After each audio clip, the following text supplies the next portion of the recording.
The last train vanished into the darkness, leaving Evelyn Carter alone on a windswept platform with nothing but a crumpled letter and shattered dreams.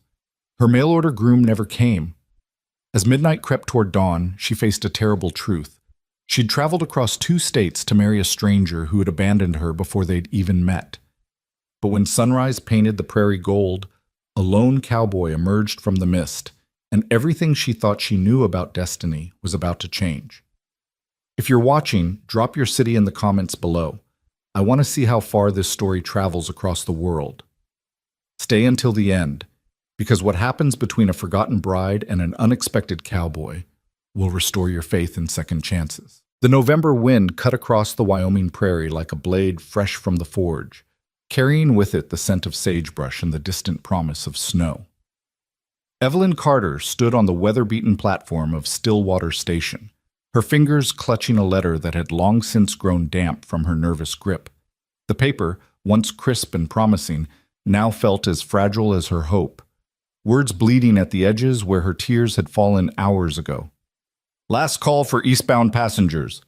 The conductor's voice echoed through the small station, a final warning before the locomotive pulled away with a hiss of steam and a mournful whistle that seemed to carry away the last vestiges of the life she'd known. Evelyn didn't move. She couldn't.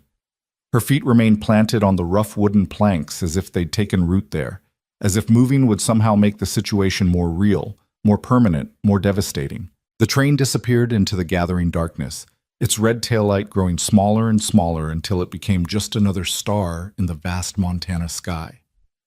And still, Samuel Reed did not come.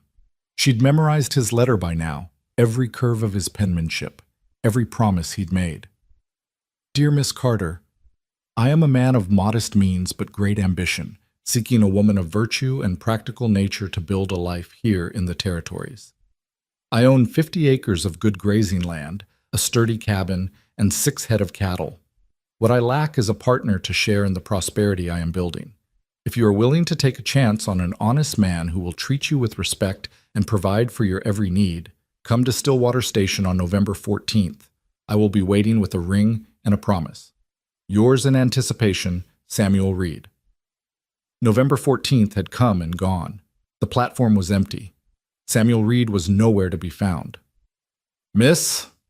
The station master's voice cut through her spiraling thoughts. He was an older gentleman with kind eyes set deep in a weathered face, the sort of man who'd probably seen every kind of human drama play out on this lonely platform. "Miss, I'm closing up now. You can't stay here all night." Evelyn turned to face him, attempting a smile that felt like a physical effort, as if her face had forgotten how to arrange itself into anything resembling composure. "Of course. I'm sorry to have troubled you." "No trouble, miss." He paused, his expression softening with sympathy that somehow made everything worse. "But if you're waiting for someone, I should tell you, nobody else is coming through tonight. That was the last train until Tuesday." "I understand." Her voice came out steadier than she felt, a small victory in the ruins of her dignity. "Thank you for your patience." The station master lingered in the doorway of his small office, clearly uncomfortable leaving a woman alone in the dark. "You got somewhere to go? Family nearby? The boarding house in town might—" "I'll be fine," Evelyn interrupted gently. She couldn't bear his pity, couldn't stand to explain her situation to this stranger, to admit out loud that she'd been foolish enough to trust a letter from a man she'd never met, desperate enough to leave everything she'd known in Pennsylvania for the promise of something better in the untamed West. The station master nodded slowly, unconvinced but unwilling to press further. "Well, if you need anything, the telegraph office opens at 6. You can send word to wherever you came from. Arrange passage back." He paused. "Might be for the best, miss. This territory's got a way of breaking people who aren't ready for it." He tipped his hat and retreated into his office, and moments later, the lights inside flickered out one by one. Evelyn heard the distinct sound of a lock turning, the scrape of wood on wood as he secured the shutters. Then his footsteps faded into the distance, heading toward the cluster of buildings that made up the town proper. A 10-minute walk she could see in the moonlight, a collection of false-fronted stores and houses that seemed to huddle together against the vastness of the landscape. And then she was truly alone. Evelyn sank down onto her trunk, the battered leather case that contained everything she owned in the world. 2 dresses besides the one she wore. A worn Bible that had belonged to her mother. A cameo brooch, the only piece of jewelry she possessed. 3 books, poetry, because even in her most practical moments, she'd never been able to completely abandon beauty. A tin of tea.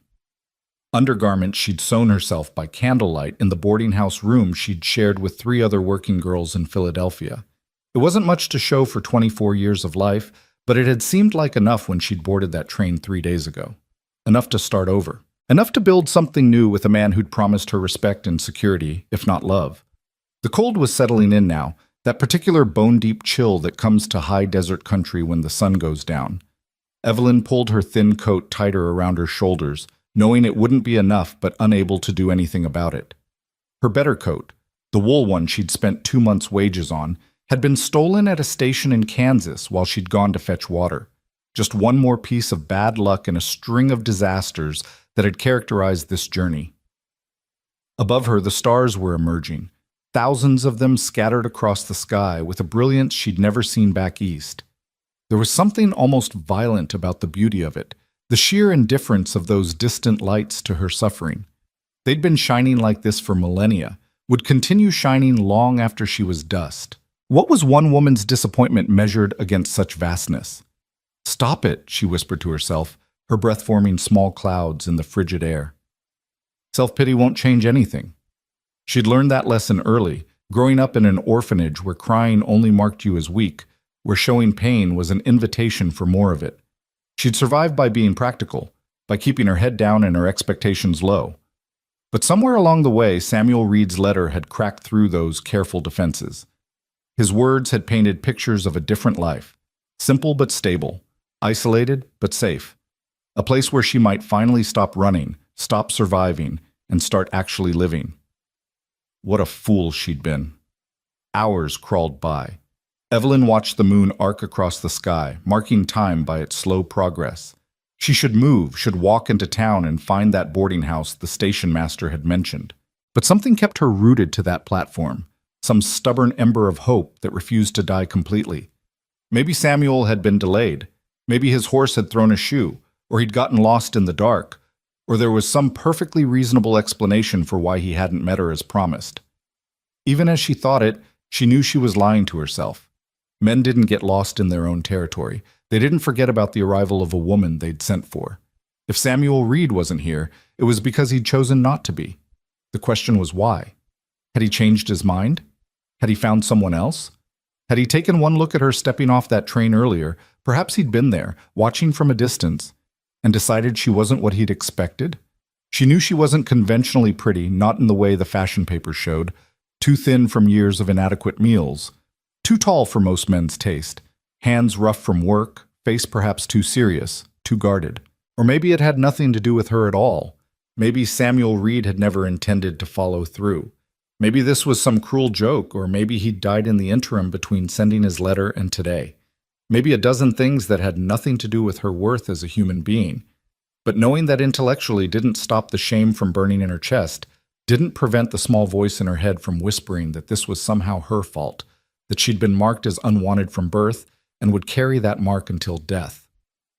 No. She said it out loud this time, firm and clear. I will not do this to myself. Whatever Samuel Reed's reasons, they were his own. She had done nothing wrong except trust in the possibility of something better. That wasn't a character flaw. It was perhaps the most human thing about her, the thing that had kept her going through all the dark years. She would not let this break her. The decision steadied her somewhat. She would wait until dawn. She'd already come this far, might as well see it through. Then she would walk into Stillwater, find work if possible, earn enough for passage back east. It would take time, perhaps weeks or even months, but she'd done it before. She could do it again. She was just beginning to doze, exhausted from 3 days of travel and the emotional toll of the night, when the sound reached her. At first she thought she was dreaming. The rhythmic thunder of hoofbeats seemed too perfectly timed with her racing heartbeat to be real. But then she opened her eyes and saw it. A single rider emerging from the pre-dawn mist that had begun to settle over the prairie like a living thing. The horse was moving fast, too fast for the uncertain light. Evelyn stood, her heart suddenly hammering with a confusing mixture of hope and fear. Could it be Samuel? Had he finally come?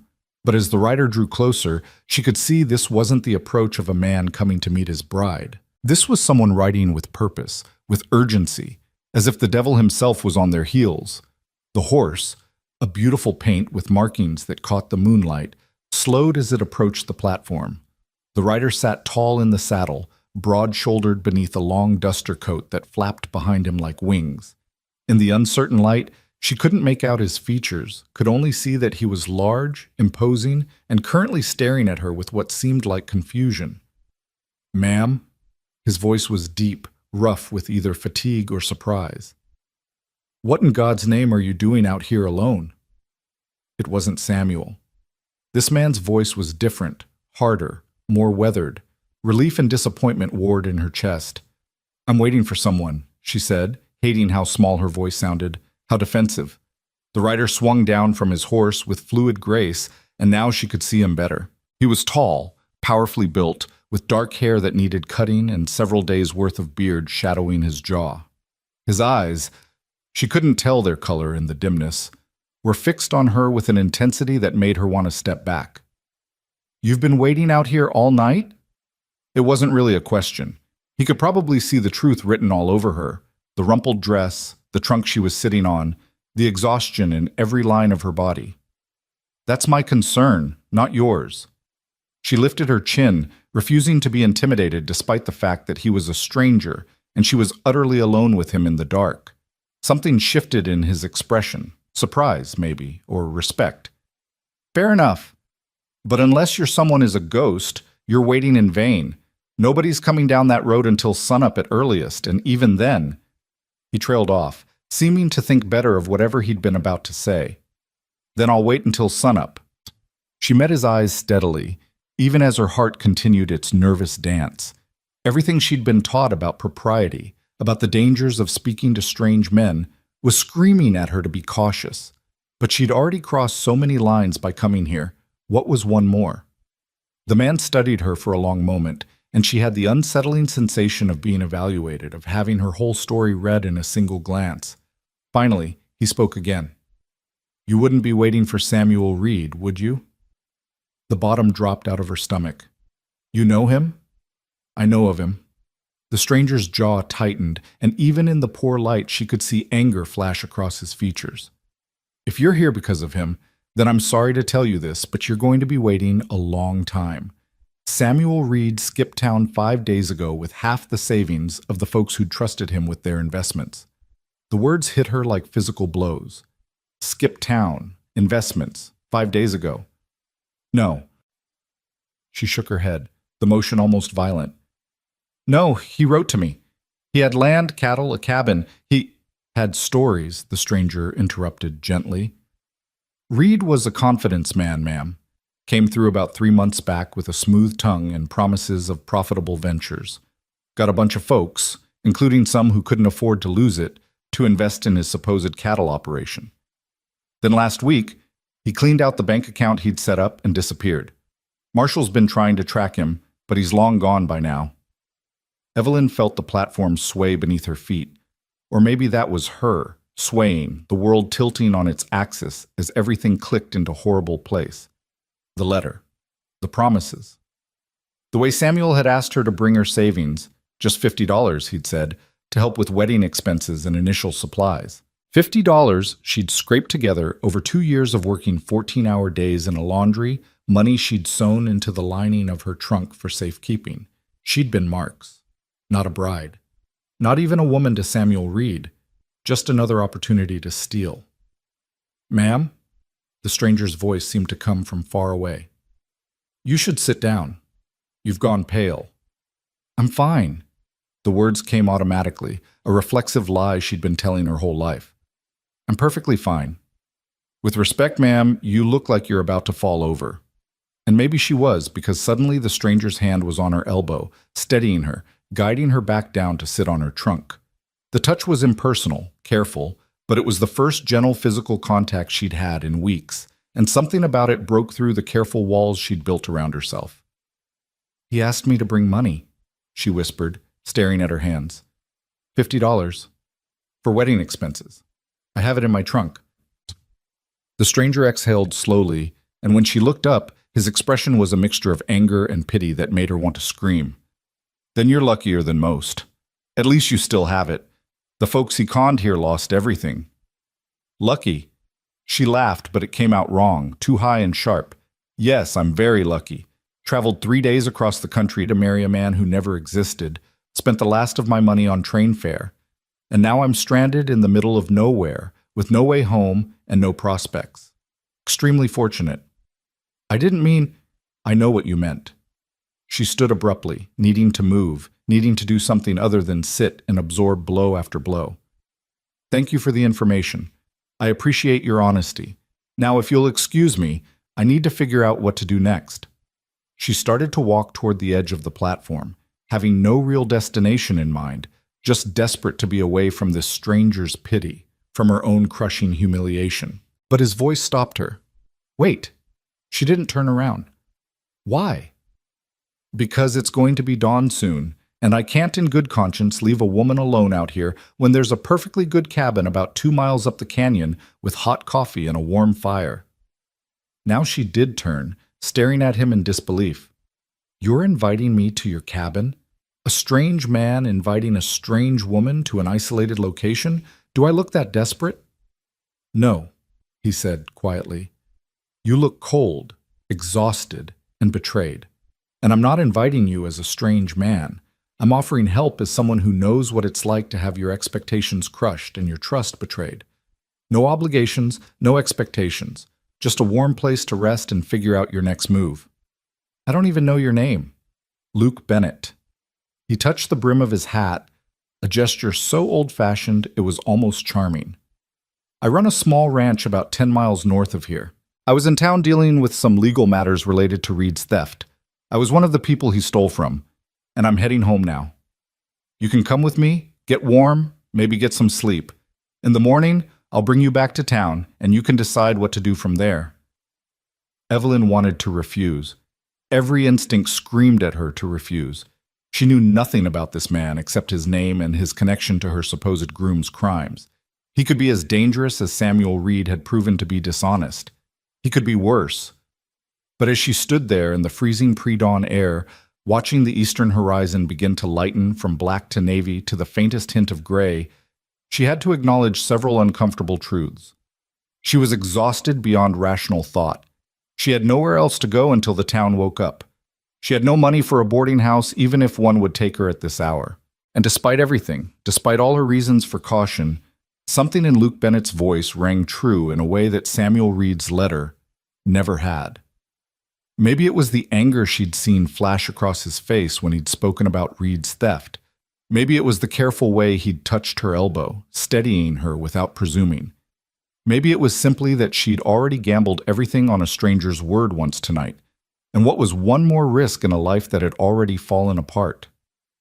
All right, she heard herself say, but I'm keeping my knife handy, and I'm a very light sleeper. Something that might have been respect flickered in his eyes. I wouldn't expect anything less, ma'am. I'll get your trunk. He moved to lift it, and Evelyn quickly interjected. It's heavy. I've lifted heavier. He hoisted it onto his shoulder with an ease that suggested this was true, then walked to his horse and began securing it behind the saddle. The paint stood quietly, well-trained, barely flicking an ear at the added weight. Evelyn watched him work, noting the economical efficiency of his movements, the care he took to make sure her trunk was properly secured. Everything about him suggested competence, self-sufficiency, the kind of practical capability that came from years of hard work rather than empty boasting. He was nothing like the Samuel Reed she'd imagined. When he finished, he turned back to her. You can ride behind me, or I can walk and lead the horse while you ride. Your choice. The offer surprised her. Most men wouldn't have given her a choice at all, would have simply expected her to comply with whatever arrangement they'd decided upon. I can ride behind you. I grew up around horses. It was something of an exaggeration. She'd been around the delivery horses at the orphanage and had occasionally been allowed to help feed them, but she understood the basic mechanics of mounting and staying seated. Luke led the horse to the platform's edge, where the height difference would make mounting easier. He swung up first, then extended his hand down to her.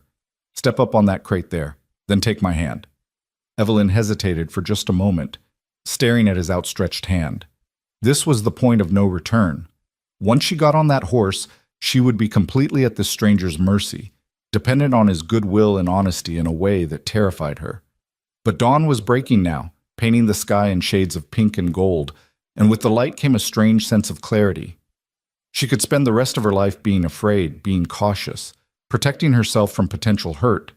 Or she could take the risk, make the leap, trust in her own judgment and the kindness of strangers. Samuel Reed might have been a liar, but that didn't mean every man was. She took Luke Bennett's hand. His grip was strong, calloused from work, and he pulled her up behind him with seemingly little effort. "Put your arms around my waist and hold on. The trail's a bit rough in places." Evelyn did as instructed, feeling awkward and hyper-aware of the impropriety of the situation. She was pressed against a strange man's back, her arms wrapped around his torso, close enough to feel the warmth of his body through the layers of clothing, to smell the scent of horse and leather and something else, pine maybe, or juniper. "Ready?" he asked over his shoulder. "As I'll ever be." He clicked his tongue, and the horse moved forward with a smooth gait that suggested good training and better breeding. They left the platform behind, heading north on a trail that was barely visible in the growing light. As they rode, Evelyn found herself relaxing slightly despite her circumstances. There was something soothing about the rhythm of the horse's movement, the steady strength of the man she was holding on to, the way the world was slowly emerging from darkness. She could see now that they were riding through a landscape of rolling hills dotted with sage and juniper, with mountains rising in the distance like sleeping giants. It was beautiful in a harsh, unforgiving way. Beautiful and utterly foreign to someone who'd grown up in the crowded streets of Philadelphia, where nature was something that happened in city parks under careful supervision. "How long have you lived out here?" she asked, breaking the silence that had stretched between them. 5 years. Came out after the war, looking for something different from what I'd left behind." The war. She remembered it, of course. She'd been young when it ended, but the orphanage had been full of children whose fathers hadn't come home, whose mothers couldn't manage alone. "You fought?" "Union cavalry, though I don't talk about it much. Not many out here who care which side you were on, as long as you pull your weight now." There was a weight to his words, a history she didn't pry into. Everyone had their ghosts, their reasons for heading west to start over. His were his own business. They rode in silence for a while longer, climbing into a canyon where the walls rose on either side. Rock faces turned pink and gold by the rising sun. A creek ran along the canyon floor, and she could hear the musical sound of water over stone, the first genuinely pleasant sound she'd heard since arriving in this territory. "Almost there," Luke said. "Just around this next bend." The cabin appeared as if it had grown naturally from the landscape. It was small but well built, constructed of logs that had weathered to a silver gray, with a stone chimney from which a thin trail of smoke was rising. There was a barn beyond it, a corral with several horses, and what looked like a chicken coop. Everything spoke of a man who'd put down roots, who intended to stay. Luke dismounted first, then helped her down. Her legs were stiff from the ride, and she stumbled slightly. His hand shot out to steady her, and once again she was struck by the carefulness of his touch. "Come inside," he said, leading her toward the door. "I'll get the fire built up and put some coffee on, then see to the horses." The interior of the cabin was Spartan, but clean. A single room with a large fireplace dominating one wall, a bed in one corner, a table and 2 chairs, shelves lined with books and supplies. The floor was wood, not dirt, and there were curtains on the windows, rough fabric but functional. It was the home of a man who lived alone but hadn't given up on civilization entirely. Luke moved to the fireplace, stirring the embers and adding fresh wood with practiced ease. Within minutes, flames were licking upward, throwing warmth and dancing light across the room. He filled a battered coffee pot from a bucket of water and set it on an iron hook that swung over the flames. "Make yourself comfortable," he said, gesturing to one of the chairs. "I need to tend to the horse and get your trunk inside. I'll be back in a few minutes." Then he was gone, leaving her alone in his home with his possessions and his trust. Evelyn sank into the chair, suddenly so exhausted she could barely keep her eyes open. The warmth from the fire was seeping into her bones, loosening muscles that had been clenched tight with cold and tension for hours. She should stay alert, should remain vigilant, should keep her guard up. But she was so tired of being strong, of being cautious, of protecting herself from a world that seemed determined to hurt her. Her eyes drifted closed just for a moment, just while Luke was outside. When she opened them again, sunlight was streaming through the windows, and there was a blanket draped over her shoulders that hadn't been there before. The coffee pot was sitting on the hearth, and Luke Bennett was seated at the table, reading a book and drinking from a chipped mug. He looked up when she stirred, and something like relief crossed his features. "Thought you might sleep through till evening. You were out cold."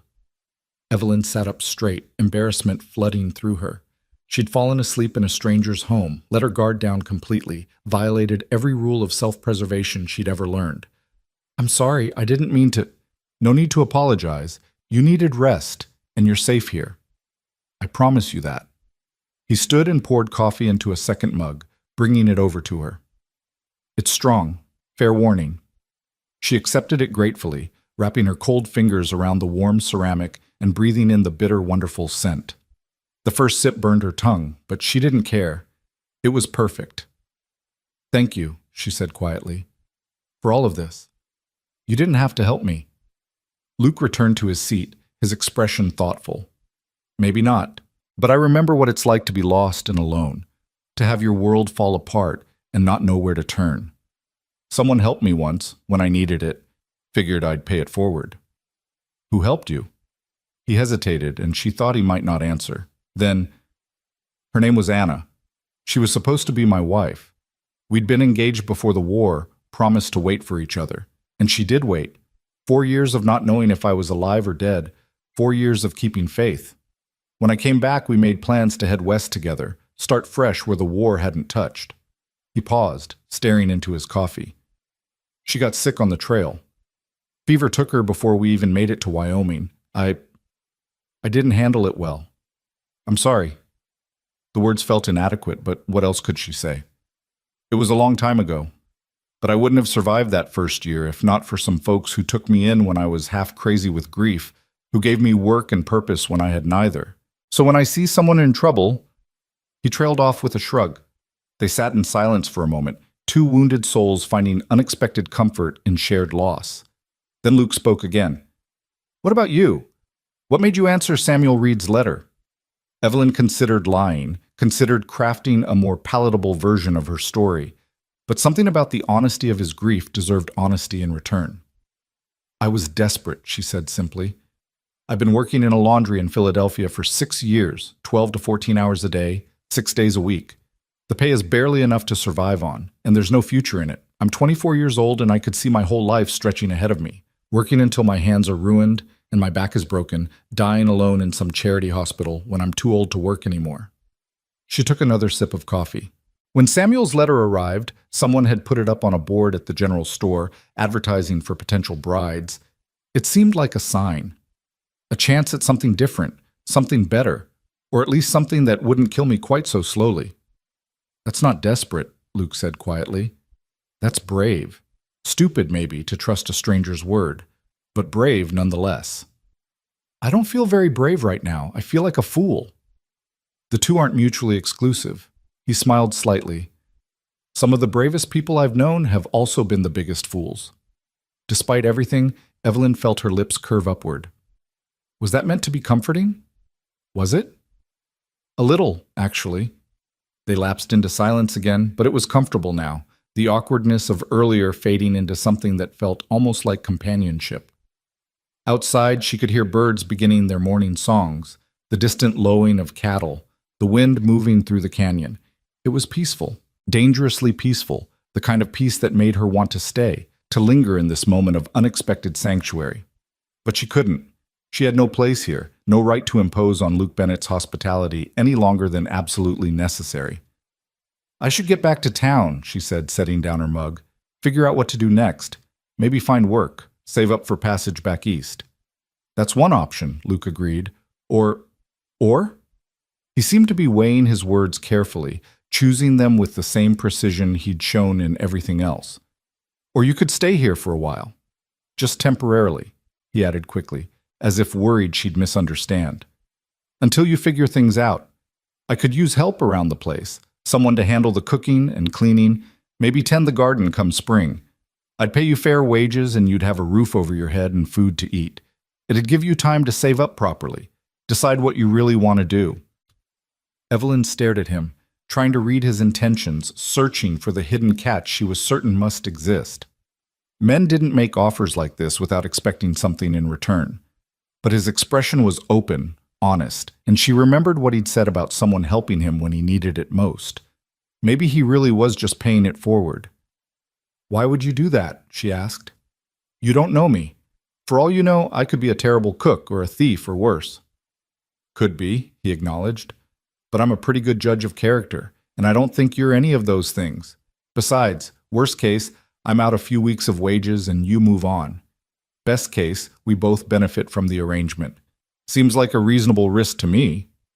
It did seem reasonable, almost too reasonable, which made her immediately suspicious. But as she sat there in the warm cabin, drinking coffee that tasted like hope, looking at a man who'd shown her more genuine kindness in a few hours than most people had in her entire life, she found herself wanting to believe, wanting to take the risk, wanting to say yes to this unexpected possibility. "I have one condition," she said finally. "Name it." "I keep my own space. I'll sleep in the barn or...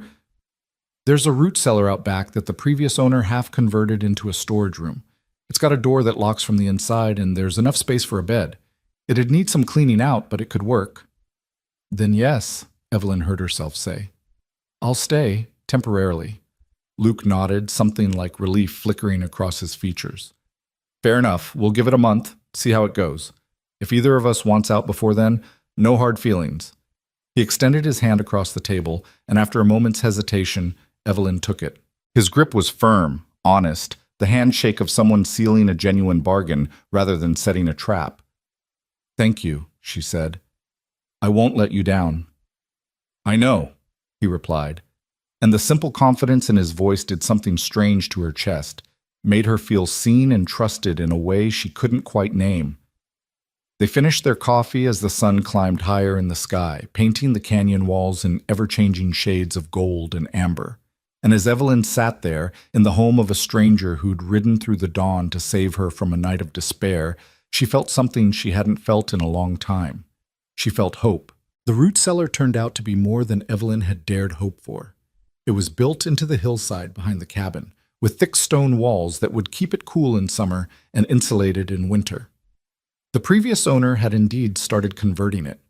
There was a small window cut into one wall, a wooden floor instead of packed dirt, and crude shelving along two sides. But years of neglect had left it dusty and cluttered with abandoned tools, empty crates, and what looked like the remnants of someone's failed attempts at furniture making.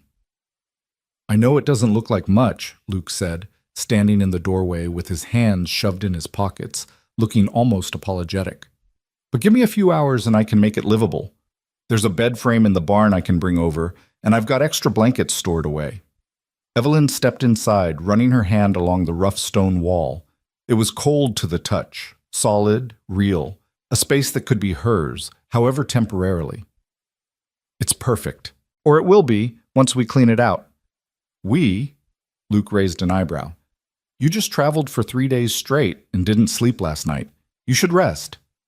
"I'm not an invalid, Mr. Bennett. I can help clean my own room." Something flickered in his expression, amusement maybe, or respect. "Luke, if we're going to be working together, you should call me Luke." "Evelyn," she offered in return, "though most people call me Evie." "Evelyn it is, then." He said it carefully, as if testing the weight of her name. "Evie sounds like someone young and carefree. You strike me as someone who's had to grow up too fast." The observation was so accurate it stole her breath for a moment. "Is that what you see when you look at me?" "I see someone who's strong, someone who's survived things that would have broken other people, someone who's still standing when they have every reason to fall down." He cleared his throat, suddenly looking uncomfortable. "Anyway, let me get some tools and we'll get started." They worked through the afternoon, falling into an easy rhythm that surprised them both. Luke hauled out the larger items and swept away years of accumulated dust and cobwebs, while Evelyn organized the smaller objects, determining what was worth keeping and what needed to be discarded. They didn't talk much, but the silence between them was comfortable, punctuated by the scrape of broom on wood and the occasional question about where something should go. As the sun began its descent toward the canyon rim, the small room had been transformed. The bed frame Luke had promised turned out to be solid oak, handmade by someone with genuine skill.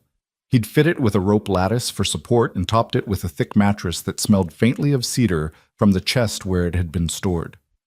"This is too nice," Evelyn protested as he added a quilt that looked hand-stitched, the kind of thing that took months to make. "You don't need to—" "Animate it," Luke said quietly, before we left for the territories. She was always making things, always preparing for the home we'd have together. After she died, I couldn't bear to look at most of it, so I packed it away. He smoothed his hand over the quilt's surface, his expression distant. She'd want it to be used. She'd want someone to get joy from her work. Evelyn didn't know what to say to that, how to respond to such unexpected trust, so she simply placed her hand briefly over his, a moment of shared understanding, before stepping back. "I'll take good care of it." "I know you will." He left her to settle in, and Evelyn stood alone in her new space, trying to process everything that had happened in the past 24 hours. She'd gone from hopeful bride to abandoned woman to unexpected employee, had placed her trust in a complete stranger and found herself in possession of a room that felt more like home than anywhere she'd lived in years. It was terrifying. It was exhilarating. It was real. She unpacked her trunk carefully, hanging her 2 spare dresses on pegs Luke had installed in the wall, arranging her books on one of the shelves, placing her mother's Bible and the cameo brooch on the small table beside the bed. The $50, her safety net, her last resort, she kept sewn into the trunk's lining, just in case. By the time she emerged from the root cellar, dusk had settled over the canyon and the smell of cooking meat was drifting from the cabin. Luke was at the stove, poking dubiously at something in a cast-iron skillet. "I should warn you," he said without turning around. "My cooking is barely edible on good days. If you were hoping for a decent meal tonight, you're going to be disappointed." Evelyn moved to peer over his shoulder at what appeared to be an attempt at fried salt pork and potatoes. The pork was burned on one side and raw on the other. The potatoes were sticking to the pan in blackened chunks, and the whole thing looked like it was staging a rebellion against being considered food. "How long have you been living alone?" she asked. 5 years? And you still haven't learned to cook?" "I learned to survive. Cooking's different." She couldn't help but laugh, the first genuine laugh she'd had in longer than she could remember. "Move over. Let me see what I can salvage."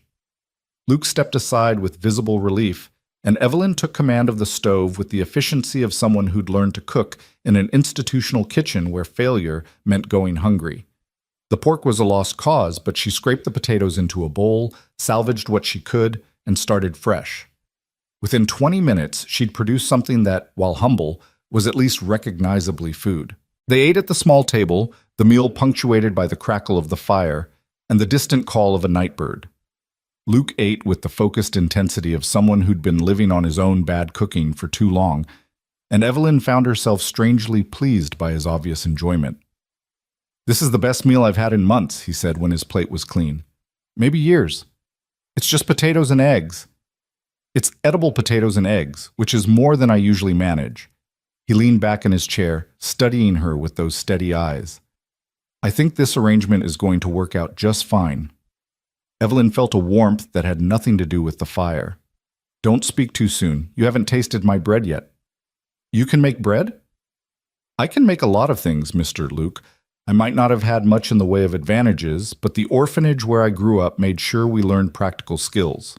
Cooking, cleaning, sewing, basic animal husbandry. Everything a good domestic servant might need." Something in her tone must have betrayed more than she intended, because Luke's expression shifted. "That where you grew up? An orphanage?" "From age 6, my mother died in childbirth with what would have been my younger sibling. My father lasted 3 years after that before drink took him too. No other family willing to take in a child, so the orphanage it was." "That's hard. I'm sorry." Evelyn shrugged, uncomfortable with sympathy. It could have been worse. Some places beat the children or starved them. Ours was strict but fair. We were fed, clothed, educated enough to read and write. When I turned 16, they found me placement in the laundry. I've been working there ever since. She paused. Or I was until 3 days ago when I quit to come here. You quit your job to marry a stranger? I did. She met his eyes steadily. I know how that sounds, desperate, foolish, reckless, but I was desperate. 6 more years of that work and my hands would have been ruined. The foreman was already making comments about how I'd better find a husband soon because laundry work was for younger girls with stronger backs. I was running out of time and options.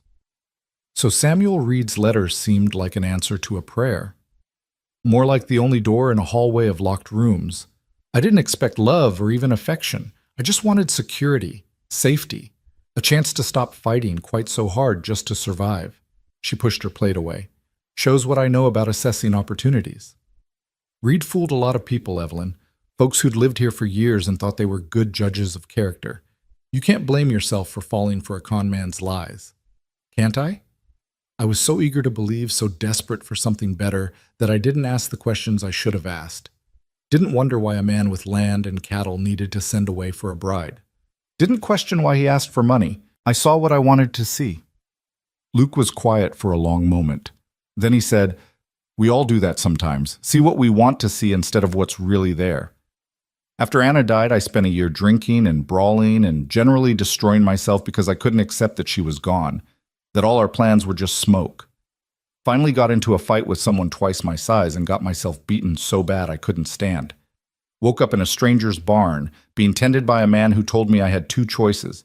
I could get back on the self-destruction train and finish what I'd started, or I could decide that Anna wouldn't have wanted me to die with her, that her dreams deserved to live even if she couldn't. What did you choose? Obviously, I chose to live. Wasn't easy. Some days it still isn't. But I built this place, built something real out of the ashes of what I'd lost. And I decided that maybe the point wasn't the happy ending I'd planned. Maybe the point was just to keep going, keep trying, keep building something worth having, even if it looked different than I'd imagined. Evelyn felt her throat tighten with emotion she couldn't quite name. That's a good way to look at it. Some days I believe it more than others. He stood, gathering the dishes. But having someone to cook for, having another person around who isn't me and my dark thoughts, that helps. So thank you for agreeing to stay. Thank you for offering. She rose to help with the dishes, but he waved her off. You cooked. I'll clean. That seems fair. She was too tired to argue, so she simply nodded and moved toward the door. I should turn in. Tomorrow I want to start earning my keep properly. Evelyn? His voice stopped her at the threshold. I'm glad you were on that platform last night. Glad I found you. So am I, she said softly. Good night, Luke. Good night. She crossed the dark yard to her little room, the stars overhead so bright and numerous they seemed almost artificial.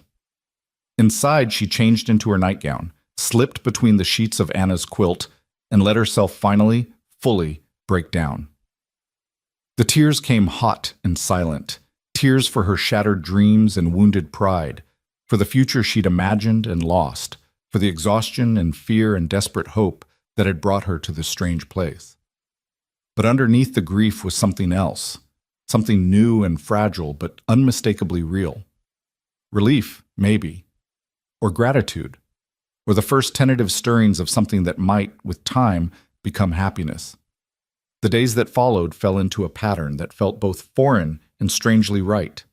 Evelyn would wake before dawn to the sound of Luke moving around outside, tending to the animals and preparing for his day's work. By the time he came in for breakfast, she'd have coffee ready and food on the table. Simple fare, but hot and plentiful. They'd eat together in companionable silence. Then Luke would head out to work on whatever the ranch required, while Evelyn tackled the domestic chaos of a home that had been maintained by a man who clearly considered cleaning an optional activity. The cabin needed everything. The floors hadn't been properly scrubbed in years. The windows were so dirty she could barely see through them. Every dish, every piece of fabric, every surface was coated in a film of dust and neglect. But Evelyn didn't mind. In fact, she found the work satisfying in a way that laundry duty had never been. This was her space to organize, her domain to bring order to. Every clean surface felt like a small victory, every improvement a testament to her presence and purpose. Luke noticed, though he didn't comment much.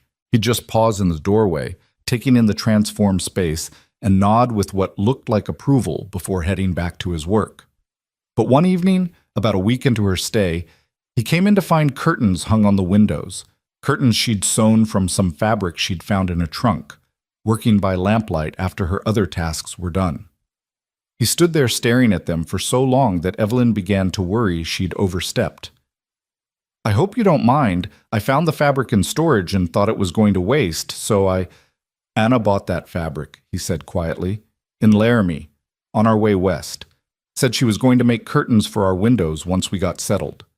He touched the edge of one panel, his expression unreadable. "She'd be happy to see them finally being used. I can take them down if they bother you." "No." He dropped his hand, turning to face her. "No, leave them up. You're right, they were going to waste, and the cabin needs a woman's touch. Needed it for a long time." They looked at each other across the small space, and Evelyn felt something shift between them, some subtle realignment of their relationship. They weren't just employer and employee anymore, they were becoming something else. Not quite friends, but not strangers either. Two damaged people finding unexpected comfort in each other's presence. The moment passed, and Luke cleared his throat. "I need to ride into Stillwater tomorrow. Supply run and some business with the marshal about Reed's theft. You're welcome to come if you want to see the town properly." "Will people talk about me staying here?" "Probably. Small town, not much else to gossip about. But I figure that's their problem, not ours. We know the arrangement is legitimate. That's what matters." Evelyn considered. She would need to face Stillwater eventually, would need to establish herself as something other than the abandoned mail-order bride. Might as well get it over with. "All right, I'll come." The ride into town the next morning was comfortable, the paint horse carrying them both with steady patience. Evelyn sat behind Luke again, but this time the intimacy of it didn't feel quite so awkward. She was getting used to his presence, to the solid warmth of him, to the way he rode with unconscious grace. Stillwater was larger than she'd expected, with perhaps 24 buildings clustered along a main street that ran parallel to the railroad tracks. There was a general store, a bank, a doctor's office, a church, a hotel, several saloons, and various other businesses that served the ranching community scattered across the surrounding territory. Luke helped her down in front of the general store. "I need to go see the marshal first. Should take about an hour. Will you be all right on your own?" "I'm not a child, Luke. I can manage an hour in a general store." He grinned. She was seeing that expression more often now, and she liked it. "Fair point. I'll meet you back here." The store was dim and crowded with merchandise, smelling of leather and coffee and pickles. The proprietor, a middle-aged woman with sharp eyes and graying hair, looked up from her accounts when Evelyn entered. "Help you with something?" Her tone was neutral, but her gaze was assessing. "Just browsing, thank you." Evelyn moved through the aisles slowly, taking in the available goods and mentally cataloging what Luke's household might need. Soap, definitely. Some decent tea if they had it. Maybe fabric for a new shirt. His were all worn thin at the elbows. She was so absorbed in her inventory that she didn't notice the other women entering until one of them spoke. "That's her." The voice was pitched to Carrie, meant to be overheard. Evelyn turned to find 3 women clustered near the entrance, all of them staring at her with expressions ranging from curiosity to barely concealed hostility. "Are you sure?" one of them whispered, not quietly enough. "Of course I'm sure. Martha said she saw Luke Bennett riding in with a woman, and there aren't exactly a lot of strangers in town. That must be the mail-order bride Reed abandoned." Evelyn felt her face flush hot, but she kept her expression neutral. She'd dealt with gossip before, with the judgment of people who thought they knew her story. She could handle this. "I heard she's living out at Luke's place now," the third woman said, her voice dripping with implication. "A single woman, alone with a bachelor. Scandalous." "Maybe she's trading one arrangement for another," the first woman suggested with a cruel little laugh. "Though I can't imagine what Luke Bennett sees in her. She's so plain." "Clara, that's unkind." This from the second woman, though her tone suggested she didn't actually disagree, just thought it shouldn't be said out loud. Evelyn set down the soap she'd been examining with deliberate care and turned to face her critics directly. If you have questions about my situation, perhaps you should ask me rather than speculating amongst yourselves like schoolgirls. The women looked taken aback, clearly not expecting direct confrontation. The one called Clara recovered first, lifting her chin defensively. We're simply concerned about propriety. This is a respectable community. Is it?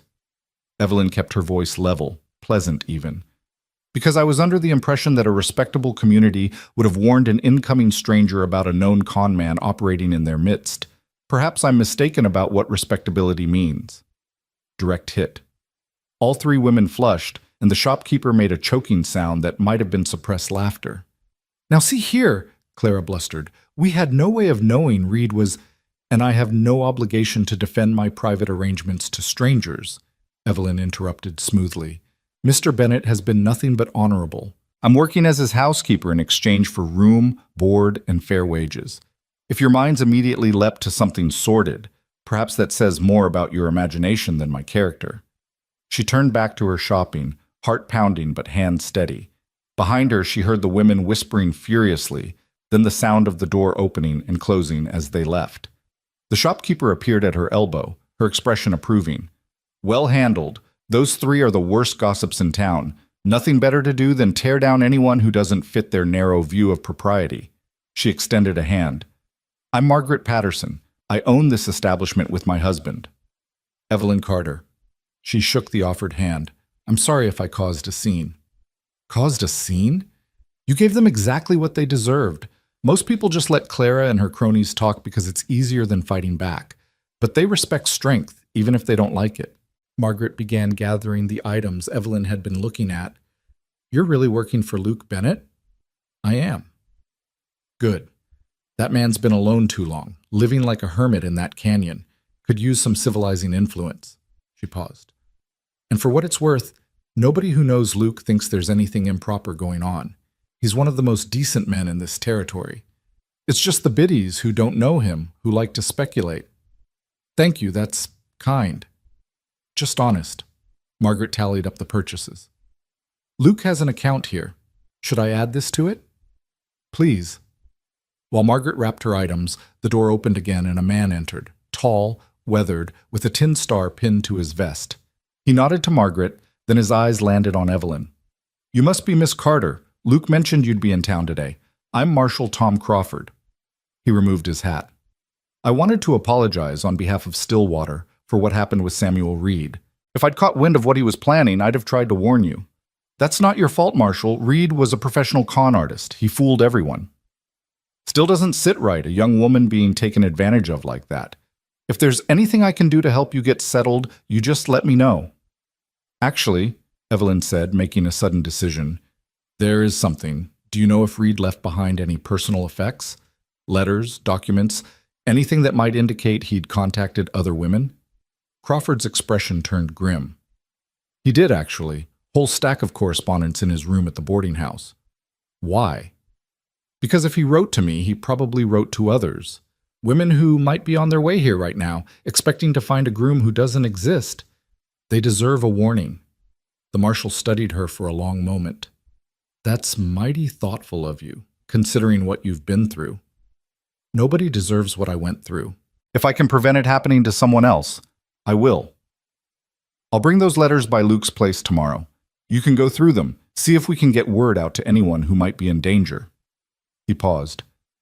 You're tougher than you look, Miss Carter. I've had to be, Marshal. Luke found her outside the store, her parcels waiting on the bench. He took in her expression, still slightly flushed from her encounter, and frowned. Trouble? Nothing I couldn't handle? Just some women with more opinions than sense. His jaw tightened. Let me guess. Clara Morrison and her circle? You know them? Everyone knows them. Mean-spirited gossips who make everyone's business their own. What did they say? The usual things people say about unmarried women living under the same roof as unmarried men. I informed them that my living arrangements were none of their concern. Luke's expression shifted from anger to something that might have been pride. Good. Let them talk. Anyone worth knowing won't care. They loaded her purchases onto the horse, and Luke started to mount, then paused. There's one more stop I want to make, if you don't mind. Of course. He led her down the street to a small building with a sign reading Stillwater Telegraph Office. Inside, a clerk looked up from his desk. Afternoon, Luke. What can I do for you? I need to send a telegram. Luke pulled out a slip of paper where he'd already written his message. To my sister in Missouri. Tell her I'm doing well and not to worry. The clerk read the message, nodded, and began tapping it out on his key. Evelyn waited by the door, surprised. Luke had never mentioned family. When they were back outside, she said, You have a sister? 2, actually, and a brother. They stayed in Missouri when I came west. Sarah, the oldest, writes me sometimes, checking that I haven't died or gone completely feral out here alone. He helped her onto the horse. I figured I should let her know I've got someone cooking actual meals now. She'll be relieved. You're telling your family about me? Just that I hired a housekeeper. Nothing to get worked up about. But there was something in his tone, something careful and deliberate, that made Evelyn wonder if there was more to the message than he was saying. Was he warning them off from worrying, or was he telling them something more significant? The ride back to the ranch was quiet, both of them lost in their own thoughts. But as they crested the ridge and the canyon opened up before them, Luke spoke suddenly. I'm sorry about those women, about the gossip. It's not your fault. Still, you came here looking for a fresh start, and instead you're dealing with judgment and speculation. That's not fair. Life isn't fair, Luke. I learned that a long time ago. She paused. But for what it's worth, I don't regret staying. This is better than anything I left behind. He turned his head slightly, enough that she could see his profile, the serious set of his jaw.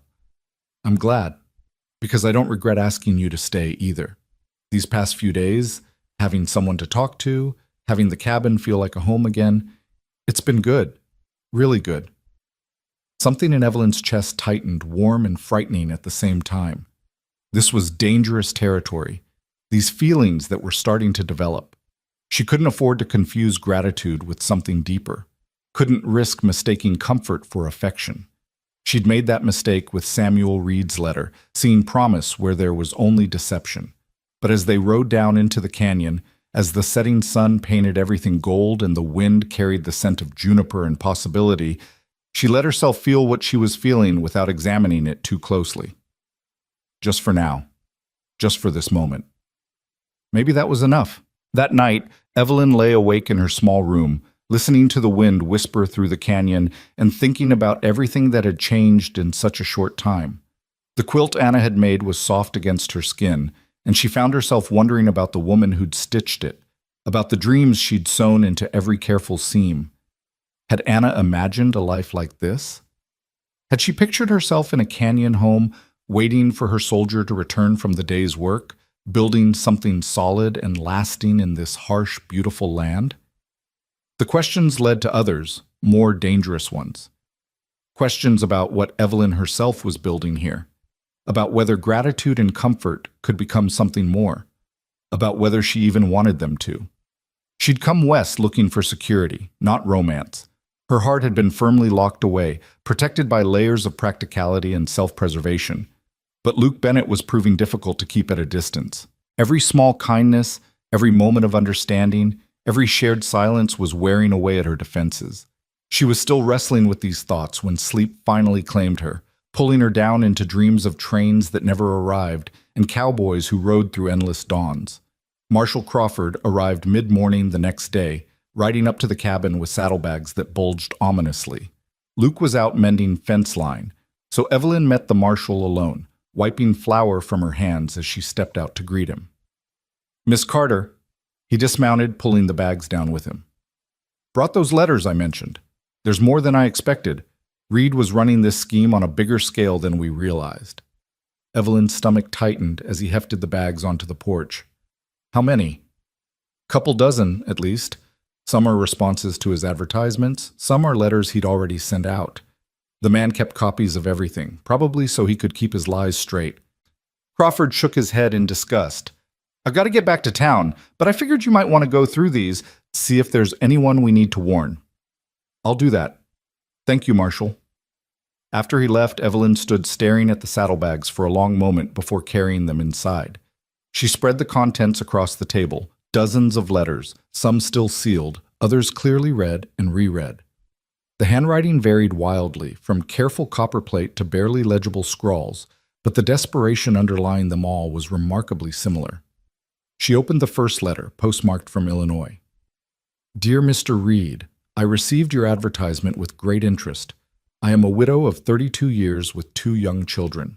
My late husband's family has made it clear we are not welcome to remain on their property, and I find myself in dire circumstances. If your offer is genuine, I would be most grateful for the opportunity to discuss further arrangements. The second was from a woman in Ohio who'd been jilted by her fiancé and cast out by her family for the resulting scandal. The third from a school teacher who'd lost her position when the school board decided she was too old and unmarried to be a proper influence on young minds. On and on they went, each one a small tragedy, each woman grasping at Samuel Reed's lies because the alternative was worse. Evelyn's hands were shaking by the time she'd read through half of them. These were her sisters in desperation, women who'd been ground down by a world that offered them precious few options, women who deserved better than to be victimized by a man like Reed. She was composing a list of names and addresses when Luke returned, dusty and tired from his work.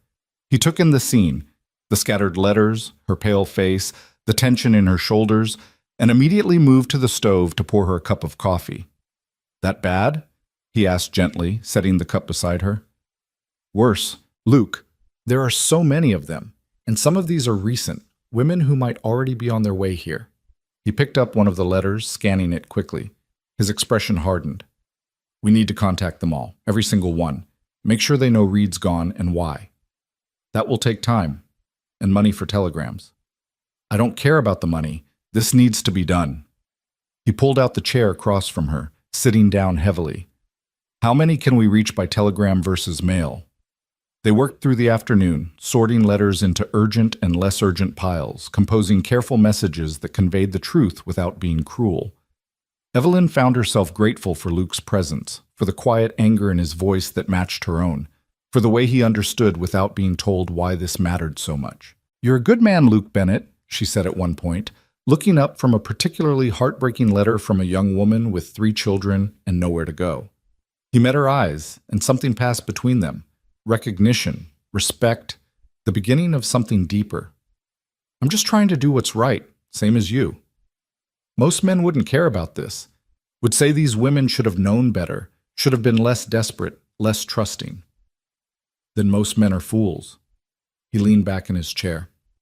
I watched Anna die because the town we were passing through had a doctor who wouldn't treat her unless I paid him in advance. I didn't have the money, and by the time I managed to scrape it together, it was too late. I learned then that the world's full of people who will exploit desperation instead of helping with it. I swore I'd never be one of them. Evelyn felt tears prick her eyes, but she blinked them back. I'm sorry that happened to you, to both of you. Me too. Every day. He stood, gathering the urgent pile. I'll ride into town tomorrow, send all these telegrams. The rest we can mail from there. I'm coming with you. Evelyn, you don't have to. Yes, I do. These are my sisters in this, Luke. I need to be part of making it right. He studied her for a moment, then nodded. All right, we'll go together. The next 3 weeks passed in a blur of activity. Between managing the household and working through Reed's correspondence, Evelyn barely had time to think. Responses started coming back, some grateful, some angry, some devastated. A few women wrote back asking if there were other opportunities in Stillwater, other men looking for wives, other ways to escape the circumstances that had made Reed's lies so appealing. Those letters haunted Evelyn. She took to saving them, keeping them separate from the others, though she wasn't sure why. What could she do for these women? She was barely managing her own precarious situation, but the thought wouldn't leave her alone. It nagged at her during the day as she worked, whispered to her at night as she tried to sleep. There had to be something, some way to help that didn't involve matching desperate women with potentially dangerous strangers. She was kneading bread one afternoon, working through the problem in her mind, when Luke came in early from his work. He was carrying something wrapped in burlap, cradling it carefully. Got something for you, he said, setting the bundle on the table. Well, for the chickens, really, but I figured you'd want to see. Evelyn wiped her hands and opened the burlap to find a dozen chicks, fuzzy and peeping, tumbling over each other in their confusion. Oh, she breathed, scooping one up gently. Oh, Luke, they're perfect. Thought you might like having them, and fresh eggs would be good come spring. He watched her with the chicks, something soft in his expression. You've got a gentle hand with living things. I always wanted chickens. When I was little, before my mother died, we had a few in our yard. I'd help her collect the eggs every morning. It was... She paused, surprised by the sudden tightness in her throat. It was one of the only happy memories I have from that time. Luke reached out slowly, giving her time to pull away, and tucked a strand of hair behind her ear.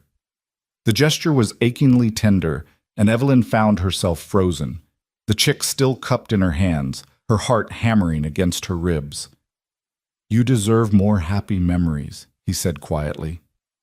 I'd like to help give you some, if you'll let me. The moment stretched between them, fragile and charged.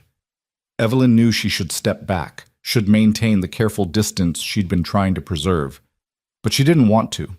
She wanted to lean into his touch, to let herself believe that maybe, just maybe, this could be something real. Before she could decide, a voice called from outside.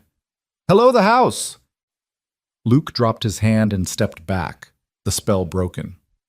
That's Tom Crawford. Wonder what brings him out here. The marshal was dismounting as they stepped onto the porch, and his expression was grave. Luke, Miss Carter, got some news you both should hear. What is it? Luke's voice had gone hard, alert. Got a telegram from the marshal in Laramie. They caught Samuel Reed trying to pull the same scheme up there. He's in custody, awaiting trial. Crawford pulled out a folded paper. Thing is, they found more letters on him, including drafts of ones he'd sent to Evelyn here, with notes in the margins about how to make the con more convincing. Evelyn felt her stomach turn over. Notes? Ways to sound more sincere. Phrases that worked well on previous targets. Details about what kind of woman to look for. Desperate enough to be vulnerable, but not so desperate she wouldn't have any money. Crawford's expression was apologetic. I'm sorry, Miss Carter, but you need to know how calculated this was. Reed's a professional predator. She wanted to feel shocked, but instead there was only a dull sort of confirmation. Of course it had been calculated. Of course she'd been selected for her vulnerability. That's what predators did. They found the weak, the isolated, the desperate, and they fed. What happens now? Luke asked, his hand finding the small of Evelyn's back, a steadying presence. They'll try him in Laramie for the crimes committed there, but the prosecutor wants victims to testify if they're willing, show the pattern of behavior. Crawford looked at Evelyn. Would you be willing to come to Laramie, tell your story in court? Every instinct screamed at her to refuse, to stay hidden, stay safe, avoid the public humiliation of admitting how thoroughly she'd been fooled. But then she thought about all those letters, all those women who'd been saved because she and Luke had taken the time to warn them. And she thought about the ones they hadn't reached, the ones Reed might have already victimized. Yes, she heard herself say. I'll testify. Luke's hand pressed more firmly against her back. I'll come with you. Luke, you don't need to... I know I don't need to. I want to.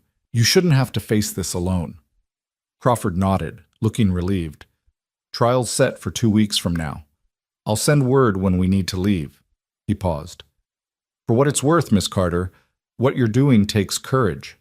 Most folks would just want to forget the whole thing. After he left, Evelyn stood on the porch, staring out at the canyon without really seeing it. She felt Luke's presence beside her, solid and dependable, and found herself leaning slightly into him without conscious thought. I don't feel courageous, she said finally. I feel scared and angry and humiliated. That's what courage is. Doing the thing that terrifies you because it's the right thing to do. He turned to face her, his hands gentle on her shoulders. And you don't have to be strong every minute. You can be scared. You can be angry. You can feel whatever you need to feel. And if I fall apart, then I'll be here to help put you back together. The simple certainty in his voice broke something loose in her chest. Before she could stop herself, she was turning into him, letting him pull her close, burying her face against his shirt, as the tears finally came. All the fear and rage and grief she'd been holding back poured out in shaking sobs while Luke held her steady, one hand stroking her hair, murmuring wordless comfort. "I'm sorry," she gasped when she could finally speak. "I'm sorry. I shouldn't." "Hush. You've got nothing to apologize for. Nothing." He pulled back just enough to tilt her face up, his thumbs wiping away her tears. "You're allowed to break down sometimes, Evelyn. You're allowed to need help. That doesn't make you weak. It makes you human." She searched his face, seeing nothing but sincerity and something else, something that made her breath catch. "Luke, I know." His voice was rough. "I know this probably isn't the right time, and I know we agreed this was just a business arrangement, but I need you to know you matter to me, not as an employee, not as someone I'm helping out of obligation. As a person I care about, as a woman He stopped, seeming to struggle with the words. "As someone I'm starting to love." The world seemed to stop spinning. Evelyn stood frozen in his arms, unable to process what she'd just heard. Love. He'd said love. After everything that had happened, after all her careful walls and determined distance, Luke Bennett had looked at her with those steady eyes and said the one word she'd never expected to hear. "Can't mean that," she whispered. "You barely know me. I know you're strong when you need to be and vulnerable when you think no one's looking. I know you saved those chickens I brought home, even though you had every right to wring their necks after they escaped and destroyed your garden. I know you read poetry before bed and sing under your breath while you work and cry during thunderstorms because they remind you of something you won't talk about." He cupped her face gently. "I know enough, Evelyn. Maybe not everything, but enough to know what I feel. I'm not—" She had to stop, had to swallow past the emotion threatening to choke her. "I'm not good at this, at trusting, at opening up, at believing that good things are real and not just traps waiting to spring. I know that too. And I'm not asking you to trust me completely right now, or to feel the same way I do, or to promise me anything. I'm just telling you the truth. What you do with it is up to you." Evelyn closed her eyes, trying to steady herself against the rush of feelings, terror and hope and longing all tangled together. She'd been so certain she could keep her heart locked away, could maintain the boundaries that kept her safe. But Luke had slipped past her defenses without even trying, had become essential to her in ways she was only now beginning to understand. "I'm afraid," she admitted. "I'm afraid of wanting this and losing it.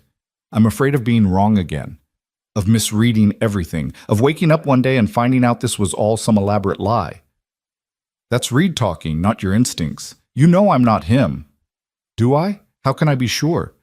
He seemed sincere, too. He seemed real." Luke was quiet for a long moment. Then he released her, taking a step back, and Evelyn felt the loss of his warmth like a physical ache. "You can't be sure. Not completely. Trust is a choice, Evelyn, and it's always a risk. But I can tell you this. I will never lie to you. I will never deliberately hurt you. And if I ever do hurt you accidentally, you can walk away and I won't try to stop you. Those are the only promises I can make." She looked at him standing there in the fading light. This man who'd ridden through the dawn and changed everything. This man who'd taken her in when he had no reason to, who'd helped her warn strangers of danger, who'd held her while she cried and told her she was allowed to be human. This man who was offering her something she'd never had. Not security born of desperation, but genuine care with no strings attached. It was terrifying. It was impossible. It was everything she'd never let herself want. "I can't promise you anything either," she said finally. "I can't promise I'll be easy to love, or that I won't panic and run, or that I'll ever be able to say the words you want to hear, but I can promise to try. To stay, to be honest, to let you in as much as I'm able. Is that enough?" Luke's face transformed, relief and joy and something deeper flooding his expression. "That's more than enough. That's everything." He reached for her again, and this time when he pulled her close, Evelyn let herself sink into the embrace without reservation. She wrapped her arms around his waist and held on tight, feeling his heartbeat steady and strong against her ear, letting herself believe, just for this moment, that maybe happy endings weren't just stories people told to make the darkness bearable. They stood like that until the sun had fully set and the stars began to emerge, until the cold drove them back inside where the fire had burned low. Luke built it back up while Evelyn made dinner, and they ate in a comfortable silence that felt different now, charged with new understanding. Later, as Evelyn prepared to retire to her room, Luke caught her hand. "Evelyn, thank you for trusting me enough to try. Thank you for being worth the risk." She left him standing by the fire and walked across the dark yard to her small room, her heart both lighter and heavier than it had been that morning. She'd opened a door she'd kept firmly locked for years, and there was no closing it now. Whatever came next, whether joy or heartbreak or something in between, she'd have to face it openly, honestly, without the armor of indifference she'd relied on for so long. It was the most terrifying thing she'd ever done. The 2 weeks before the trial passed too quickly and too slowly at the same time. Evelyn found herself hyper-aware of Luke's presence, noticing things she'd overlooked before. The way he always made sure she ate enough. The careful distance he maintained, never pushing, never presuming, always waiting for her to close the gap between them. The small gestures of affection, a hand on her shoulder as he passed, a smile that was just for her, the way he'd started reading aloud in the evenings from one of her poetry books. She was falling. She knew it even as she tried to deny it, even as fear whispered that this couldn't be real, couldn't last, would end in disaster. But every day that passed without disaster made the fear a little quieter, made the hope a little stronger. One evening, about a week before they were due to leave for Laramie, Evelyn was washing dishes when Luke came up behind her. He didn't touch her, but she could feel his presence, warm and solid at her back. "Can I ask you something?" His voice was quiet, almost hesitant. "Of course." "That night at the station, when you were waiting, if Reed had shown up, if he'd been real, would you have gone through with it? Married him?" Evelyn's hand stilled in the water. It was a question she'd asked herself dozens of times, but never answered honestly. "I don't know.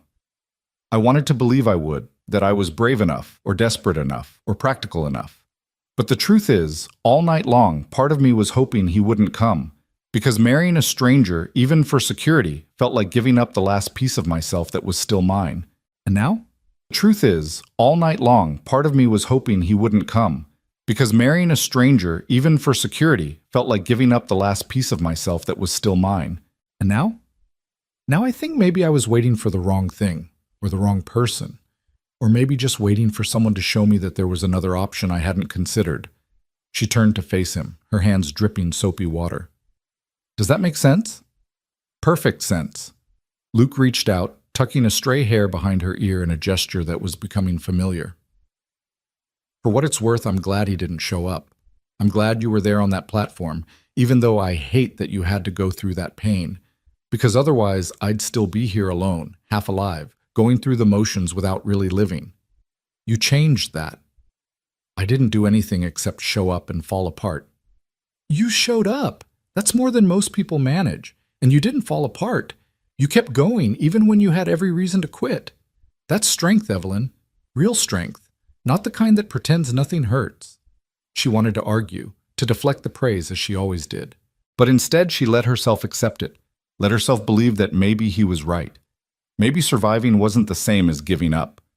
Maybe asking for help wasn't weakness. Maybe she was stronger than she'd given herself credit for. "Kiss me," she whispered, surprising herself with the boldness. Luke's eyes widened, and for a moment she thought he might refuse, might insist they wait or take things slower. But then his hands were cupping her face, and he was leaning in, giving her time to change her mind, to pull away, to say no. She didn't say no. His lips met hers gently, almost questioningly, as if he was still afraid of pushing too hard too fast. But Evelyn leaned into the kiss, her soapy hands coming up to grip his shirt, and felt something fundamental shift inside her. This was real. This was happening. And it was nothing like she'd imagined, not desperate or frantic or driven by need. It was soft and sweet and achingly tender, a promise rather than a demand. When they finally pulled apart, both slightly breathless, Luke rested his forehead against hers. "I've been wanting to do that for weeks." "Why didn't you?" "Because I wanted you to want it too. Wanted you to choose me, Not just accept me because I was here and convenient. I'm choosing you, Evelyn said firmly. Maybe I don't completely understand what I'm choosing or where this leads, but I'm choosing you, Luke Bennett, for whatever that's worth. It's worth everything.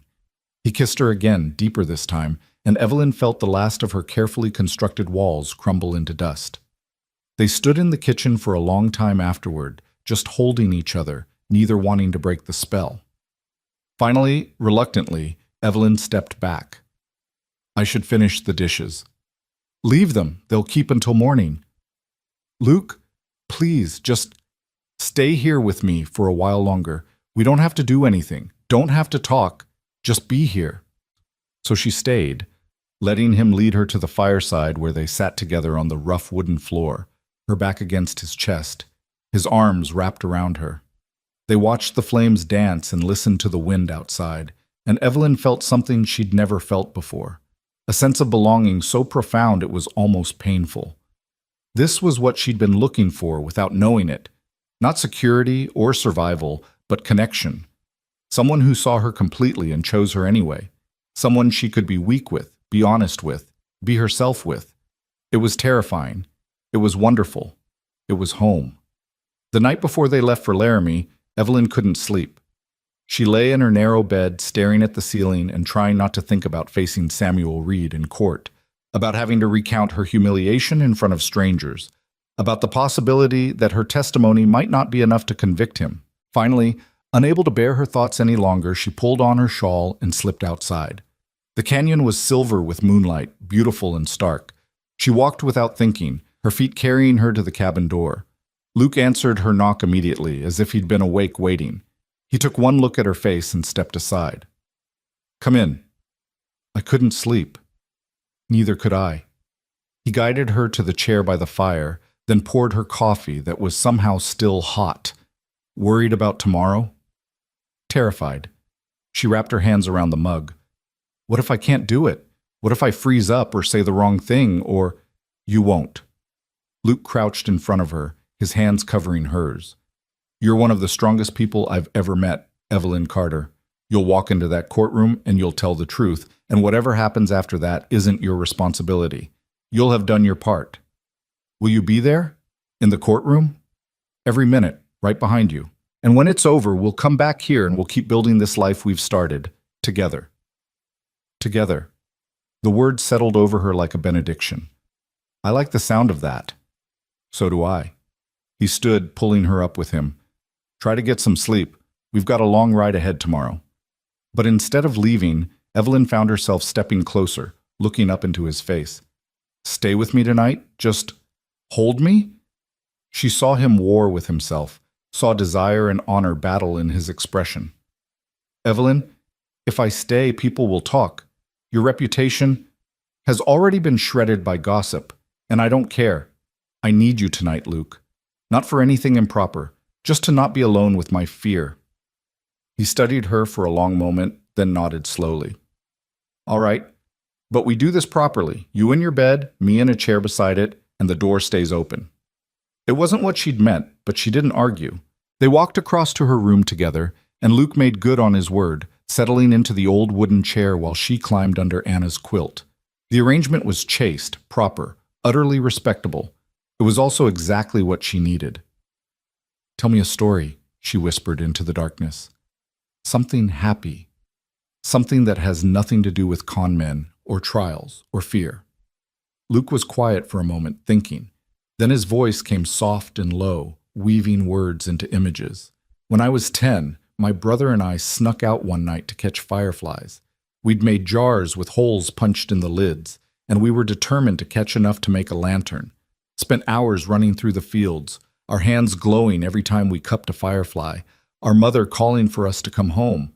His voice washed over her, steady and soothing, and Evelyn felt herself finally beginning to relax. She let the story carry her away from her worries, let herself imagine Luke as a boy running through summer fields, let herself believe in a future where she might hear dozens more stories just like this one. Somewhere in the middle of a tale about a fishing trip gone comically wrong, she drifted off. The last thing she remembered was the gentle rumble of Luke's voice and the profound sense of safety that came from knowing he would still be there when she woke. And he was. When dawnlight crept through her window, she opened her eyes to find him still in the chair, his head tilted back in sleep, his hands stretched out toward her bed, as if even unconscious he'd been trying to reach her. "Luke," she whispered, and his eyes opened immediately, alert despite the awkward position he'd spent the night in. "Morning. How are you feeling?" "Nervous, but ready." She sat up, pushing back the quilt. "Thank you for staying. Anytime you need me, I'm here. Remember that." They prepared for the journey in quiet efficiency, packing supplies and saddling horses. As the sun climbed higher, they mounted up and began the long ride to Laramie, leaving the canyon behind. Evelyn looked back once, fixing the image of the cabin in her mind. Whatever happened at the trial, whatever came next, this place was home now.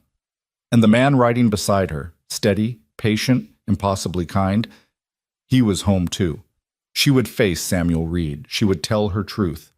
And then she would come back here and keep building this new life, one day at a time, with a cowboy who'd ridden through the dawn and taught her what it meant to be chosen, to be valued, to be loved.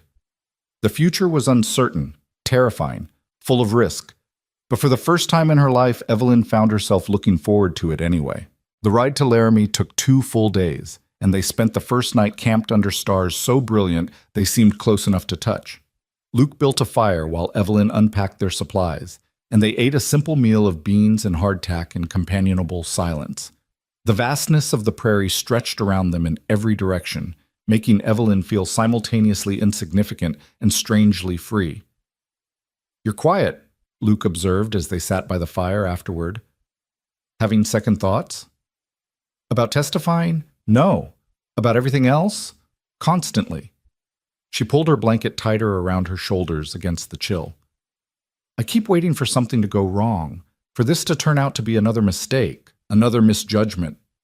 That's fear talking, not wisdom. There's a difference." "How do you tell which is which?" Luke poked at the fire with a stick, sending sparks spiraling upward into the darkness. "Fear tells you everything will go wrong. Wisdom tells you things might go wrong and helps you prepare for it. Fear paralyzes. Wisdom empowers." He glanced at her. "Which one are you feeling right now?" Evelyn considered. "Both, I think. Fear that I'm wrong about you, about us, but also the wisdom that even if I am wrong, I'll survive it. I've survived worse." "You have, but for what it's worth, you're not wrong about me. I'm exactly who I appear to be. No hidden agendas, no secret schemes. Just a man who's been alone too long and found someone who makes him want to stop being alone." "That simple?" "That's simple." He set aside the stick. "I'm not complicated, Evelyn. What you see is what you get.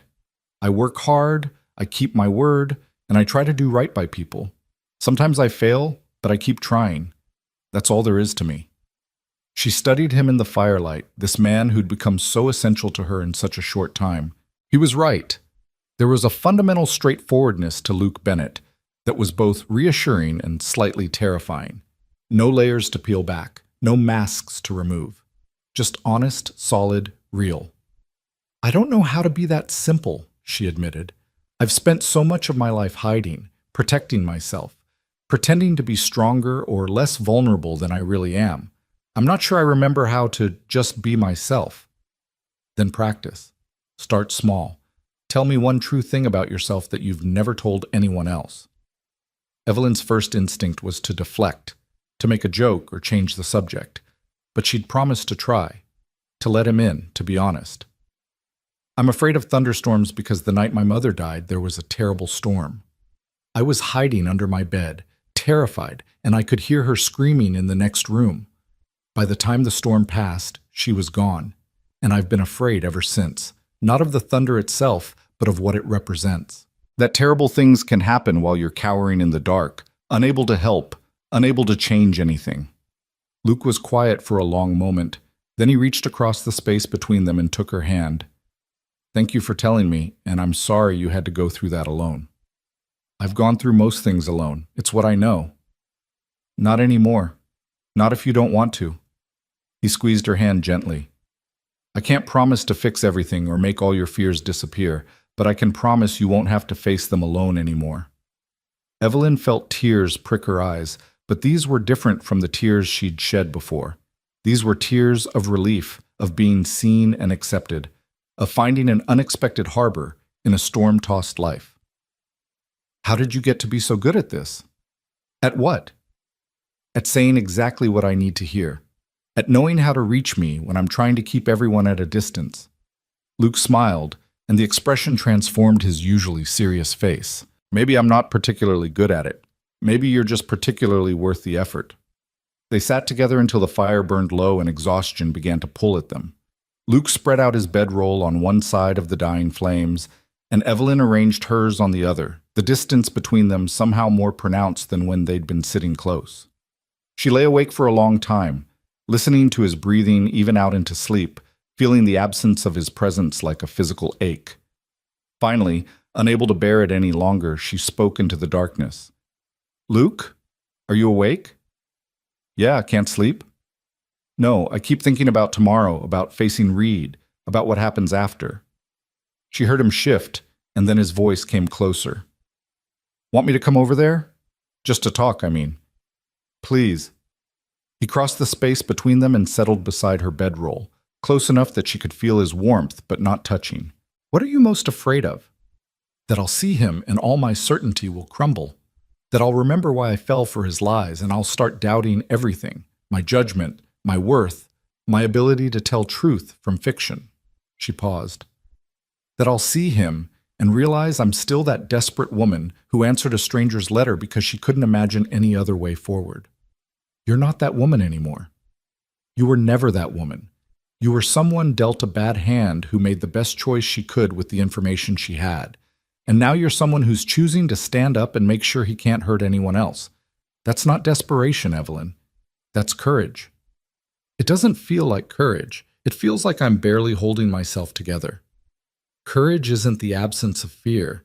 It's being terrified and doing the thing anyway." He was quiet for a moment. "You want to know what I think when I look at you?" "What?" "I think about how you stepped off that train with nothing but hope and $50. I think about how you sat alone all night waiting for someone who never came. And instead of falling apart completely, you got angry. I think about how you took a chance on a stranger who offered you shelter, even though you had every reason not to trust men. I think about how you read through all those letters from women you'd never met and felt their pain deeply enough to spend weeks trying to save them from the same fate." His voice was rough with emotion. "When I look at you, I see someone extraordinary, someone who's been beaten down by life but refuses to stay down. And I wonder what I did to deserve having you in my life." Evelyn couldn't speak past the lump in her throat. She reached out blindly and found his hand, lacing their fingers together. "You saved me. We saved each other. And tomorrow, you're going to walk into that courtroom and you're going to save a lot of other women by making sure Reed pays for what he did. You're going to be magnificent. Will you hold me, just until I fall asleep?" He didn't answer with words, just shifted so he could gather her against his chest, one arm wrapped securely around her waist. Evelyn tucked her head under his chin and let herself relax into his embrace, feeling safer than she had in her entire life.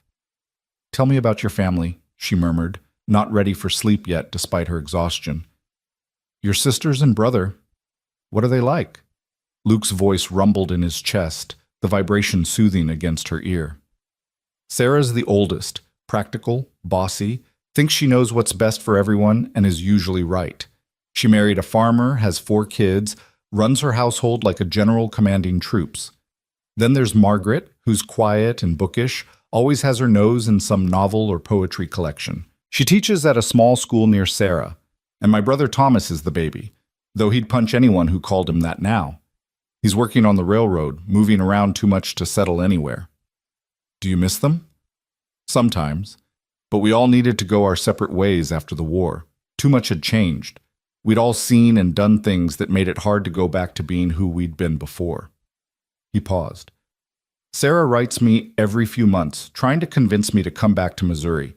Says I've been alone long enough that I should find a nice girl and settle down properly." "What do you tell her?" "That I'm happy where I am. Or I was. I am now, anyway. For a long time after Anna died, I wasn't sure I'd ever be happy again. Thought maybe I'd used up my allotment of happiness, and the rest was just going through the motions. His arm tightened around her. Then a stubborn woman showed up on a train platform and reminded me that there's always the possibility of something new, something unexpected, something worth having. I'm glad I showed up, Evelyn whispered, even if it was for all the wrong reasons. Maybe there are no wrong reasons. Maybe everything happens the way it's supposed to, even when it doesn't make sense at the time. She wanted to believe that. Wanted to believe that her mother's death and her father's drinking and years in the orphanage and the soul-crushing work at the laundry and Samuel Reed's betrayal had all been leading her here, to this moment, to this man. But it seemed too neat, too convenient. Life wasn't a story with a clear moral and tidy ending. Still, as she drifted towards sleep with Luke's heartbeat steady beneath her ear and his arms solid around her, she let herself pretend it might be true. Just for tonight. She woke to find herself alone in her bedroll, the sun already climbing above the horizon. Luke was building up the fire, and the smell of coffee was drifting through the cool morning air. "Morning," he said when he saw her stirring. "Thought I'd let you sleep as long as possible. We've got time before we need to leave." Evelyn sat up, pushing her hair out of her face and trying not to think about how she must look after sleeping on the ground. "What time is it?" "Little after 6. We should reach Laramie by mid-afternoon if we make good time." They ate a quick breakfast and broke camp efficiently, falling back into the easy partnership that had developed between them over the past weeks. As they rode, Evelyn found her anxiety building with each mile that brought them closer to the city. Her hands were clammy on the reins, and her stomach churned with nervousness. "Talk to me," Luke said after they'd been riding in silence for over an hour. "What's going through your head?" "I'm rehearsing what I'll say, trying to anticipate what questions they'll ask, how Reed's lawyer will try to discredit me." She swallowed hard. "Trying to prepare myself to see him again." "You don't owe him anything, Evelyn. Not politeness, not understanding, not even eye contact. You walk in there, you tell the truth, and you walk back out. That's all." "What if the jury doesn't believe me?" "Then they're fools. But I've seen you handle Clara Morrison and her gossips. I've watched you stand up to your own fears and doubts. You're convincing when you speak the truth because it's so clearly the truth. Anyone with eyes will see that." Laramie appeared on the horizon around 2 o'clock, larger and more bustling than Stillwater. The streets were crowded with wagons and riders, and the buildings were more substantial, brick and stone instead of rough wood. Luke led them to a modest hotel near the courthouse, and Evelyn was grateful when he arranged for separate rooms without her having to ask. Propriety might seem pointless given how much time they spent alone together at the ranch, but she appreciated the gesture nonetheless. "The trial starts tomorrow at 9, Luke said after they'd settled in. "Marshall Crawford is meeting us for dinner tonight to go over what to expect. But until then, you should rest. Try not to think about it too much." "Easy for you to say." He smiled. "I didn't say it would be easy, just that you should try." Evelyn spent the afternoon in her room, alternating between pacing and staring out the window at the unfamiliar city. She tried reading, but couldn't focus. Tried napping, but couldn't relax.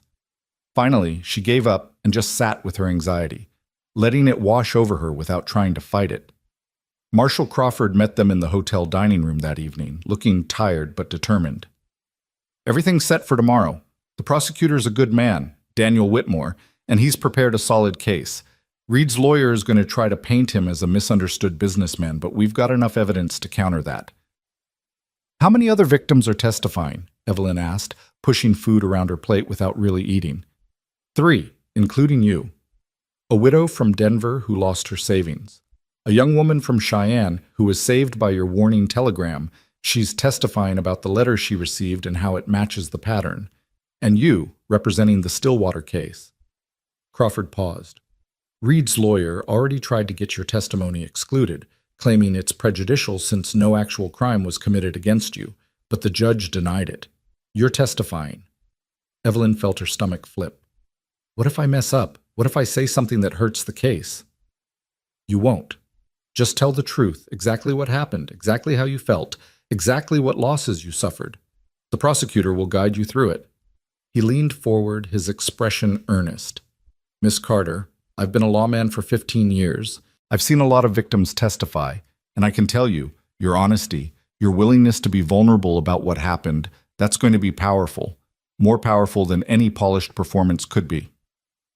After dinner, Luke walked her back to her room.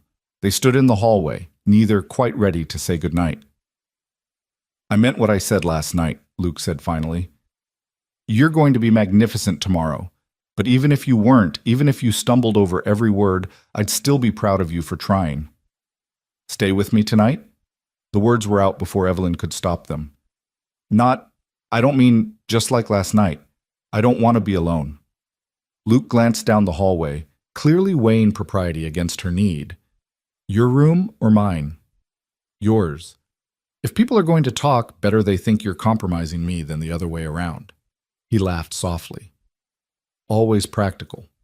All right, give me 5 minutes to make sure the room's presentable, then come down. His room was nearly identical to hers. Simple, clean, functional. Luke had pulled the single chair over to the window, and he gestured to the bed. You take that. I'll be right here. Luke, that's ridiculous. We've already established that we're not going to do anything improper. She sat on the bed and patted the space beside her. Sit with me, please. He hesitated, then complied, settling beside her with careful space between them. They sat in awkward silence for a moment before Evelyn gave up and leaned against his shoulder. Better, she murmured. Much better. His arm came around her, and they shifted until they were lying down, still fully clothed, his chest supporting her back. Try to sleep. Morning will come soon enough. But sleep wouldn't come. Evelyn lay in the dark, feeling Luke's breath even out behind her, and tried to quiet her racing mind. Finally, she spoke. Luke, tell me something about after. About what happens when we go back to the canyon. What do you want to know? Anything. Everything. What the canyon looks like in winter. What we'll do when spring comes. What normal looks like for us. Luke was quiet for a moment, thinking. Winter's coming soon. The snow will close us in for weeks at a time, and we'll spend a lot of time by the fire. We'll read together. You can work through that stack of books you keep eyeing in the general store. I'll teach you to play chess if you want. We'll make plans for the spring planting, argue about what vegetables to grow, probably get into a ridiculous debate about whether chickens are worth the trouble. Despite her anxiety, Evelyn smiled. They're absolutely worth the trouble. That's because you haven't dealt with them in winter yet. Wait until you're breaking ice off their water 3 times a day in a blizzard, then tell me they're worth it. She could hear the smile in his voice. Spring will come eventually, though it takes its time up here. We'll plant that garden, and you'll probably redesign the whole thing because my system makes no sense. The creek will flood, and we'll spend a week shoring up the banks and cursing the water. Calves will be born, and you'll name every single one even though I'll tell you not to get attached. Will I listen? Not even a little bit. By summer you'll have names for all the chickens too, probably half the horses, and you'll have convinced me to rescue some abandoned animal that will make our lives unnecessarily complicated. That sounds perfect. It does, doesn't it? His arms tightened around her. That's what I see when I think about the future, Evelyn. Not grand adventures or dramatic moments, just everyday life with you. Ordinary things made extraordinary because we're doing them together. What if I want more than that? What if ordinary isn't enough? Then we'll figure out what more looks like for us. Start a bigger operation, travel sometimes, help more women like the ones in those letters. Whatever you want, we'll work toward it together. He paused. But I have a feeling you're going to discover that ordinary with the right person is actually pretty extraordinary all on its own. Evelyn thought about that, about quiet mornings and shared meals and arguments about chickens, about building something stable and lasting out of the ruins of broken dreams, about choosing someone every day in 100 small ways and being chosen in return. I think you might be right. Of course I'm right. I'm always right. She elbowed him gently. Now you're just being insufferable. You like insufferable. I'm starting to, yes. They fell silent again, but this time the silence was comfortable, peaceful. Evelyn felt her anxiety begin to ease, replaced by a cautious hope. Tomorrow would be difficult. She would have to face Samuel Reed, would have to relive her humiliation in front of strangers, would have to be strong when she felt weak. But she could do it. She would do it. And when it was over, she would go home, real home, not just a place she was staying, with a man who'd taught her what it meant to be loved without conditions. The thought steadied her, and she finally drifted off to sleep with Luke's heartbeat keeping time beneath her ear and his arms anchoring her safely in the present. Morning came too soon and too slowly at the same time. Evelyn woke to find herself alone, Luke already up and moving around the room. He'd brought coffee and breakfast from downstairs, and he was setting it out on the small table with careful precision. "Thought you'd need fuel today, he said when he saw her stirring. "It's going to be a long day." She sat up, smoothing her hair self-consciously. "What time is it?" 7. We need to be at the courthouse by 8:30. He brought her the coffee. "How are you feeling?" "Terrified, sick, ready to run in the opposite direction." She took the coffee gratefully. "But also determined. I want this over with." "That's all you need. Just hang on to that determination when things get hard."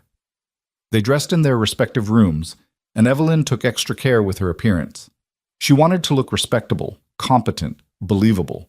Not the desperate woman who'd answered Reed's letter, but the strong woman she was becoming.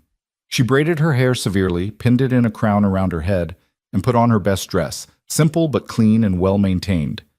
When she met Luke in the hallway, his eyes widened slightly. "You look like someone the jury will believe." "I was going to say beautiful, but that works too." He offered his arm. "Ready?" "As I'll ever be."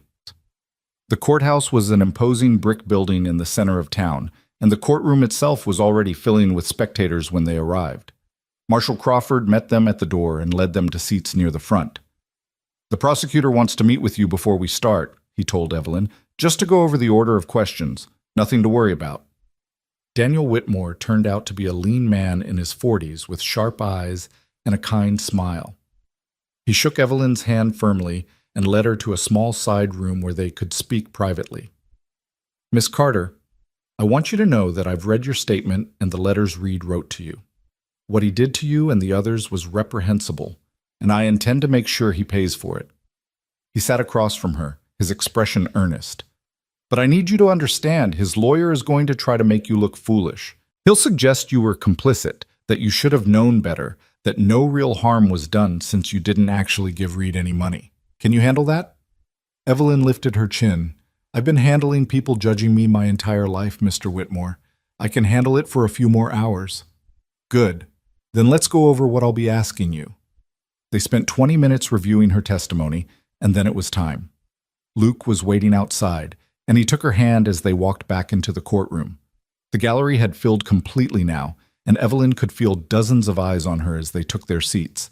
Then the bailiff called for everyone to rise, and the judge entered. And finally, horribly, Samuel Reed was led in. Evelyn's breath caught. He looked smaller than she remembered, less impressive. Just a man in his 30s with ordinary features and expensive clothes. Nothing remarkable or special about him. How had she ever believed his lies? How had this unremarkable con artist convinced her he was worth uprooting her entire life? But then he turned and his eyes met hers, and she saw it. The cold calculation, the predatory assessment, the complete lack of remorse. He looked at her the way someone might look at a horse they were considering buying, evaluating her worth, her usefulness, her potential vulnerability. And she knew with sudden clarity that she hadn't been foolish to believe him.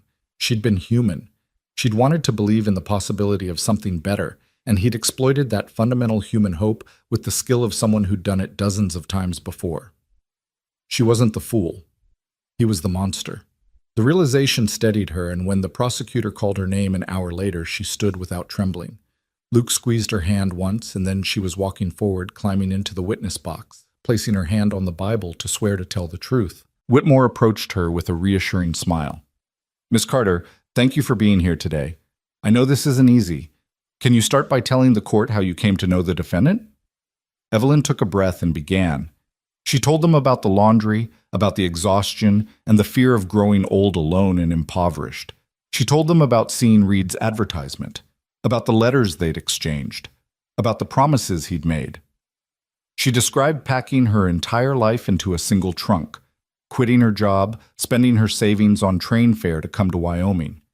She recounted the long night on the platform, the dawn arrival of Luke Bennett, The discovery that Reed was a con artist who'd never intended to marry her at all. Whitmore guided her through it all with gentle questions, and Evelyn found herself speaking more easily than she'd expected. The truth had its own momentum, its own power. She wasn't performing or trying to convince anyone. She was simply telling what had happened. "And did Mr. Reed ask you to bring money with you?" Whitmore asked. "Yes, $50. He said it was for wedding expenses and initial supplies." "Did you bring it?" "I did. I had it sewn into the lining of my trunk." "And did Mr. Reed ever receive this money?" "No, I still have it." "But you would have given it to him if he'd appeared at the station as promised?" "Yes, that was the agreement." Whitmore nodded. "Miss Carter, can you tell the court what losses you suffered as a result of Mr. Reed's deception?" Evelyn considered. "I lost my job, which I can't get back because I gave notice and they've already hired my replacement. I lost my savings and train fare. I lost my reputation. There are people in Stillwater who think I'm a foolish woman of loose morals because I came west to marry a stranger. But mostly," she paused, meeting Reed's eyes directly for the first time.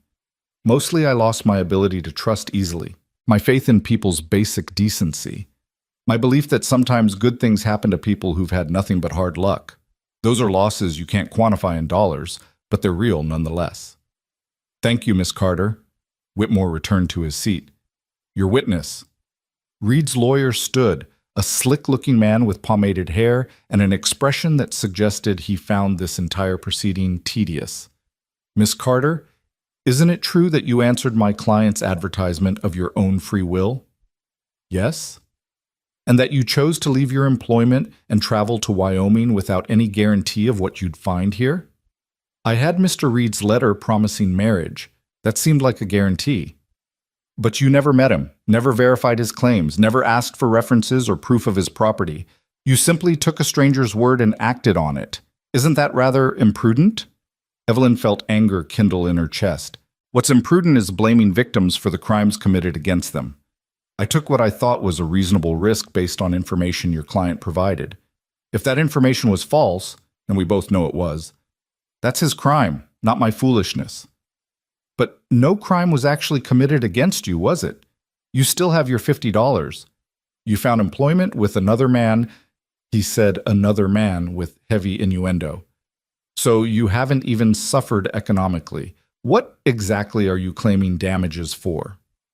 "Objection," Whitmore said sharply, argumentative and harassing the witness. Sustained. "Mr. Carlyle, keep your questions appropriate." But the lawyer just smiled. "I'll rephrase, Miss Carter. Isn't it true that you're now living with Mr. Luke Bennett in an unmarried state?" Evelyn felt her face flush but kept her voice steady. "I'm employed by Mr. Bennett as his housekeeper.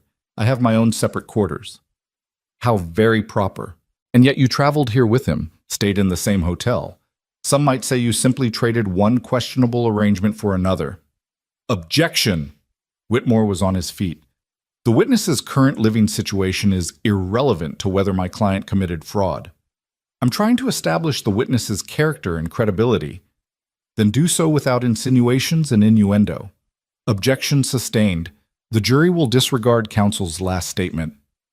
But the damage was done.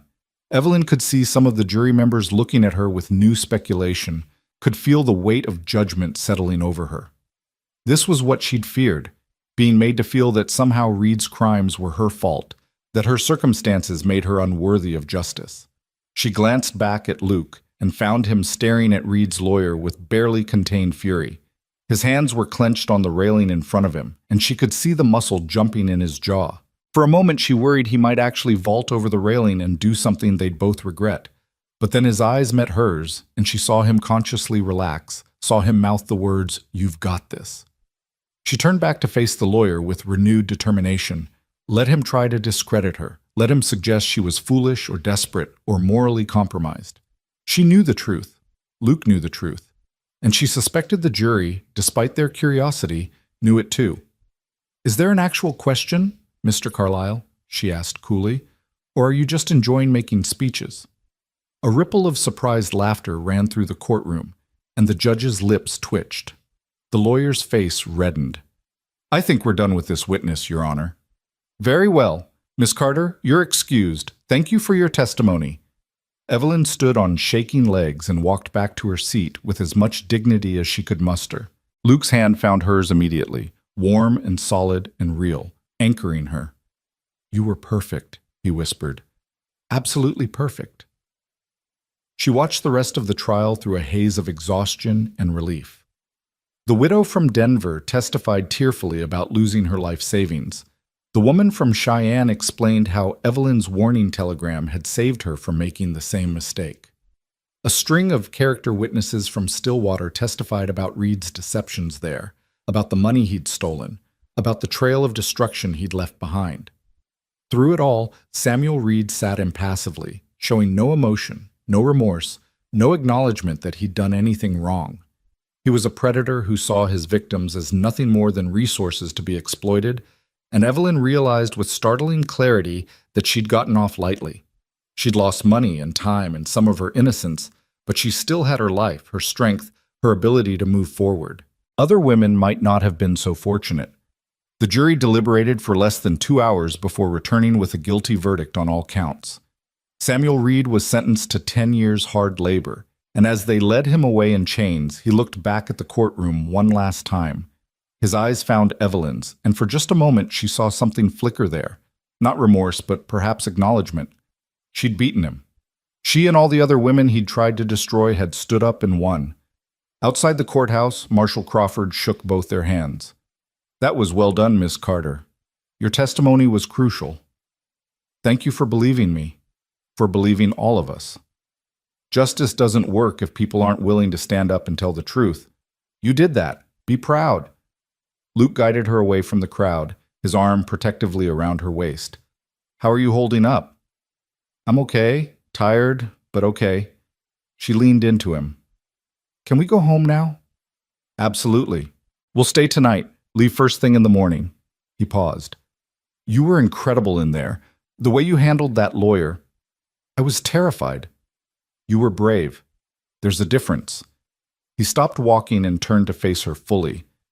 Evelyn, I know this isn't the most romantic setting, but I need to say this now. I love you, not just as someone I'm helping or someone I care about. I'm in love with you. And when we get back to the canyon, I want to start building a real future with you, not as employer and employee, as partners, as... He took a breath. As husband and wife, if you'll have me.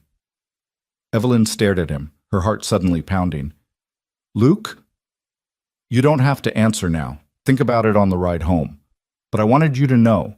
I want you to know where I stand, what I'm offering. It's not much, just a small ranch and a man who'll probably never be rich or important. But it's real, and it's yours if you want it. She should tell him she needed time, should be practical, cautious, protect herself from potential hurt. But standing there in the afternoon sun with this man who'd ridden through the dawn and changed everything, she found she didn't want to be cautious anymore. Yes, she said simply. Luke blinked. Yes? Yes, I'll marry you. Yes, I'll build a future with you. Yes to all of it. She smiled at his shocked expression. Did you think I'd say no? I thought you'd need time to think about it. I've been thinking about it for weeks now. I just wasn't ready to admit it. But I'm done being afraid, Luke. I'm done protecting myself from happiness because I'm worried it might not last. I want this. I want you. I want us. And then he was kissing her right there on the street in front of the courthouse, and half of Laramie, and Evelyn was kissing him back without caring who saw or what they thought. This was real. This was right. This was the future she'd been too afraid to hope for finally becoming present reality. When they finally broke apart, both slightly breathless, Luke rested his forehead against hers. We're doing this. We're really doing this. We really are. When? As soon as possible. I don't want to wait. She paused. Is that too forward? Should we have a proper courtship? Do things the traditional way? The traditional way would have been me courting you for a year, asking your father's permission, having a big church wedding with half the territory in attendance. But nothing about us has been traditional, and I don't see why we should start now. He grinned. How about we stop by the church on our way out of town tomorrow? See if the minister's available for a quick ceremony." "That sounds perfect." They spent the evening planning in Luke's hotel room, discussing practical details with the giddy excitement of people who'd been given an unexpected gift. There would need to be a legal marriage certificate, witnesses, perhaps some basic celebration back in Stillwater so people knew their arrangement was now entirely proper. But the details didn't matter nearly as much as the fundamental shift that had occurred. They were building something together now, not cautiously, not holding back pieces of themselves for protection, but fully and completely. "I wish Anna could have met you," Luke said as they lay together in the dark, properly on top of the blankets with their clothes on, maintaining at least some semblance of propriety. "She'd have liked you, would have appreciated how you don't take any nonsense from anyone." "Do you think she'd approve?" "Of us?" Luke was quiet for a moment. "I think she'd be happy I found someone who makes me want to live fully again, instead of just surviving, and I think she'd tell me I'm a fool if I let you get away." "Then I suppose it's a good thing I'm not going anywhere." "Best decision you ever made, saying yes to me." Evelyn laughed. "Second best. First best was getting on that train to Wyoming, even if it was for all the wrong reasons." "Maybe there are no wrong reasons. Maybe it all led exactly where it needed to." She thought about that, about all the pain and struggle and fear that had brought her to this moment, about how she wouldn't change any of it, because changing it would mean never meeting Luke, never finding this unexpected happiness. "Maybe you're right." They talked long into the night, about everything and nothing, making plans and dreaming dreams and slowly learning how to be partners instead of two separate people orbiting around each other. And when Evelyn finally fell asleep in Luke's arms, she dreamed not of trains and abandonment, but of dawn breaking over a canyon that felt like home. Morning arrived with golden light streaming through the hotel window, and Evelyn woke to find Luke already awake, watching her with an expression so tender it made her heart ache. "Have you been staring at me all night like some kind of strange sentinel?" she asked, her voice still rough with sleep. "Only for the last hour or so. Wanted to make sure you were real, that I didn't dream the part where you agreed to marry me. I'm real. This is real." She reached up to touch his face, feeling the rough stubble under her palm. "And yes, I'm still saying yes in the cold light of morning." "Good, because I already spoke to the hotel clerk about where to find a minister, and he gave me directions to Reverend Patterson's church. Said the man's usually available for marriages on short notice if we can provide witnesses." Evelyn sat up, suddenly nervous. "Luke, are you sure about this? Moving so fast, I mean. We could wait, do things properly." "I'm 32 years old, Evelyn. I've already had one engagement that followed all the proper rules and timelines. I know what I want, and I know I want it with you. But if you need more time—" "No!" She cut him off firmly. "No, I don't need more time. I just wanted to make sure you didn't feel rushed." "The only thing I feel is grateful." He kissed her forehead. "Now get dressed. We've got a wedding to arrange." The church was a modest white structure on the edge of town, with a small cemetery beside it and flowers planted along the walkway. Reverend Patterson turned out to be an elderly man with kind eyes and a warm smile who didn't seem at all surprised when Luke explained their situation. "Happens more often than you'd think out here," he said, gesturing for them to sit in the front pew. "People meet, know what they want, don't see the point in unnecessary delay. The Lord works in his own time, and sometimes his time is faster than society expects." He pulled out a worn Bible and a marriage register. "Now, I'll need to know your full names, and we'll need 2 witnesses. Do you have anyone in mind?" Luke frowned. "I hadn't thought that far ahead. Marshal Crawford might still be in town." "Actually," a voice came from the back of the church, "I think we can help with that." Evelyn turned to see Margaret Patterson from the general store in Stillwater, accompanied by a large man who must be her husband. Margaret was smiling broadly. "What are you doing here?" Evelyn asked, bewildered. "Tom Crawford sent us a telegram yesterday saying you 2 would be in Laramie for the trial. We came to support you, but the hotel clerk said you'd already left for the church." She moved down the aisle with purpose. "And before you protest, yes, we'll gladly serve as witnesses. Someone needs to make sure Luke Bennett doesn't mess this up." "I'm not going to mess it up," Luke protested, but he was grinning. "That's what they all say." Margaret's husband extended his hand. "James Patterson, pleased to finally meet the woman who's got our friend Luke acting like a human being again instead of a hermit. The ceremony was simple and brief, exactly what Evelyn would have chosen if she'd had time to plan. Reverend Patterson spoke about commitment and partnership, about choosing to love someone every day, even when it wasn't easy. He talked about building a life together on a foundation of trust and respect, about weathering storms as a team rather than individuals. When it came time for vows, Luke's voice was steady and sure. I, Luke Thomas Bennett, take you, Evelyn Rose Carter, to be my lawfully wedded wife. I promise to stand by you in good times and bad, to build a home with you, to honor you, protect you, and love you for all the days of my life. Evelyn's voice shook slightly, but she meant every word. I, Evelyn Rose Carter, take you, Luke Thomas Bennett, to be my lawfully wedded husband. I promise to stand by you, to trust you, to build our future together, and to love you for all the days of my life. The Reverend smiled. By the power vested in me by the territory of Wyoming, I now pronounce you husband and wife. Luke, you may kiss your bride. And he did, sweetly and thoroughly, while Margaret wiped away tears and James clapped Luke on the back and the Reverend chuckled at their obvious affection. When they finally broke apart, Evelyn was officially Mrs. Luke Bennett, and the reality of it hit her with stunning force. She was married to a good man, a man she loved and who loved her in return. After everything that had happened, after all the darkness and fear and desperation, she'd somehow stumbled into something genuine and real and worth having. You all right? Luke asked quietly, seeing the tears gathering in her eyes.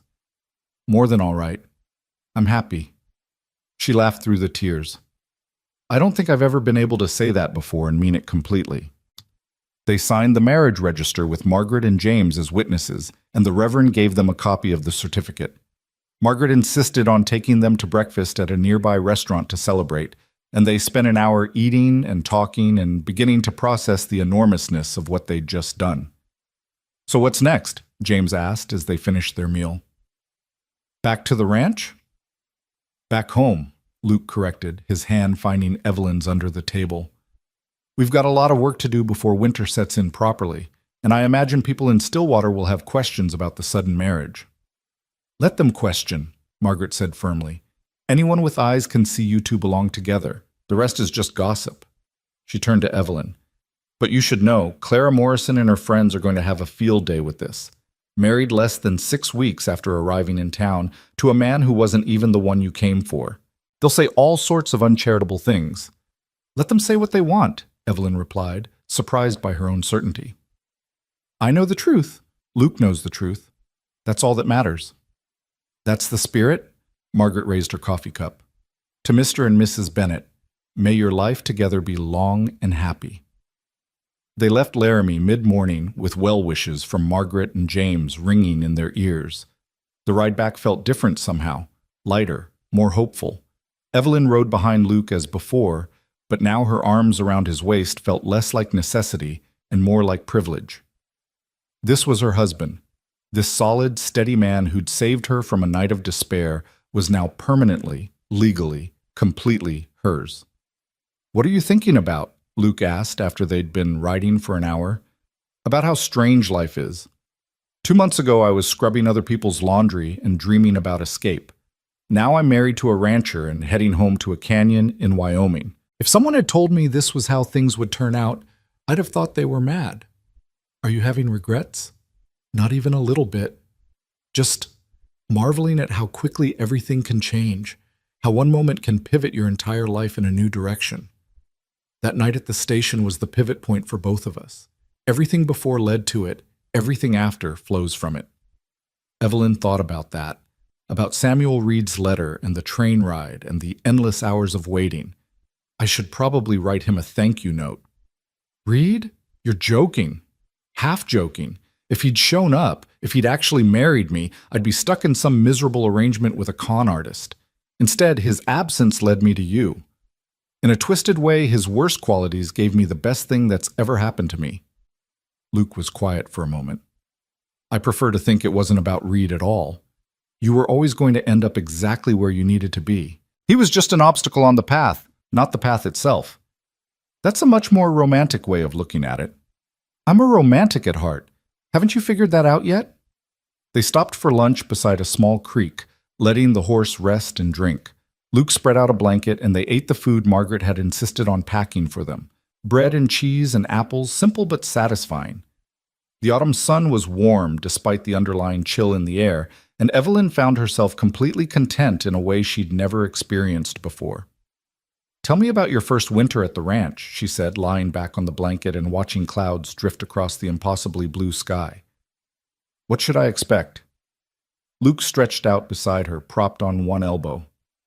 "It's isolating, beautiful but harsh. The snow comes heavy and stays for months. We'll be snowed in for weeks at a time, just us and the animals. Some people go crazy from the isolation, but I always found it peaceful. A chance to slow down, to focus on simple things." "It sounds lonely." "It was, but it won't be anymore." He traced a finger along her jaw. "Now I'll have someone to talk to besides the horses. Someone to read with and plan with and argue with when cabin fever sets in." "You think we'll argue?" "I think two people living in close quarters through a Wyoming winter would have to be saints not to get on each other's nerves occasionally. But that's normal. That's real. We'll argue and make up and figure out how to navigate each other's rough edges." Evelyn turned her head to look at him. "I don't know how to be married, Luke. I never saw a good example of it. My parents barely tolerated each other from what I remember. The couples at the orphanage were mostly miserable. I don't have a template for this." "Neither do I, really. Anna and I never made it this far, so I guess we'll have to figure it out together, make our own template." He smiled. "We'll probably make mistakes. I'll forget to listen when you're trying to tell me something important. You'll get frustrated with my stubborn streak. But as long as we keep choosing each other, keep working through the problems instead of running from them, we'll be all right."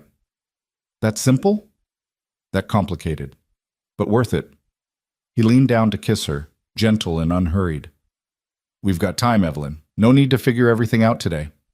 They arrived back at the canyon as the sun was beginning its descent toward the western ridge. The cabin looked exactly as they'd left it, but somehow different too. More substantial, more permanent. This was home now, truly home, and Evelyn felt a surge of possessive affection for the rough log structure and the little root cellar room and the chickens scratching in the yard. Luke helped her down from the horse, but instead of releasing her immediately, he swept her up into his arms. "What are you doing?" she asked, laughing. "Carrying you over the threshold. It's tradition. We don't have a threshold, we have a doorway and a step." "Then I'll carry you over those?" He did exactly that, maneuvering through the door with surprising grace given his burden. Once inside, he set her down gently. "Welcome home, Mrs. Bennet." The name still felt foreign, but Evelyn liked the sound of it. Mrs. Bennet, wife, partner, words that carried weight and meaning and the promise of permanence. "It feels different now. The cabin, I mean, like it's really ours instead of just yours with me visiting." "That's because it is ours. Everything I have is yours now too. For better or worse, we're in this together." They spent the evening settling back in, and Evelyn found herself noticing small things she'd overlooked before. The way Luke had carved their initials into one of the porch posts at some point during her absence. The addition of hooks by the door clearly meant for her coat and shawl. A new bookshelf he must have built specifically for her growing collection of books. "When did you do all this?" she asked, running her hand over the smooth wood of the shelf. "While you were testifying. Needed something to do with my hands, and I couldn't stand just sitting in that courtroom listening to them dissect your life." He looked almost embarrassed. "Figured whether you said yes or no to marrying me, you'd still need a place for your books.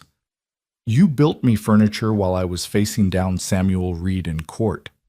I built you furniture because I love you, and I wanted you to have nice things."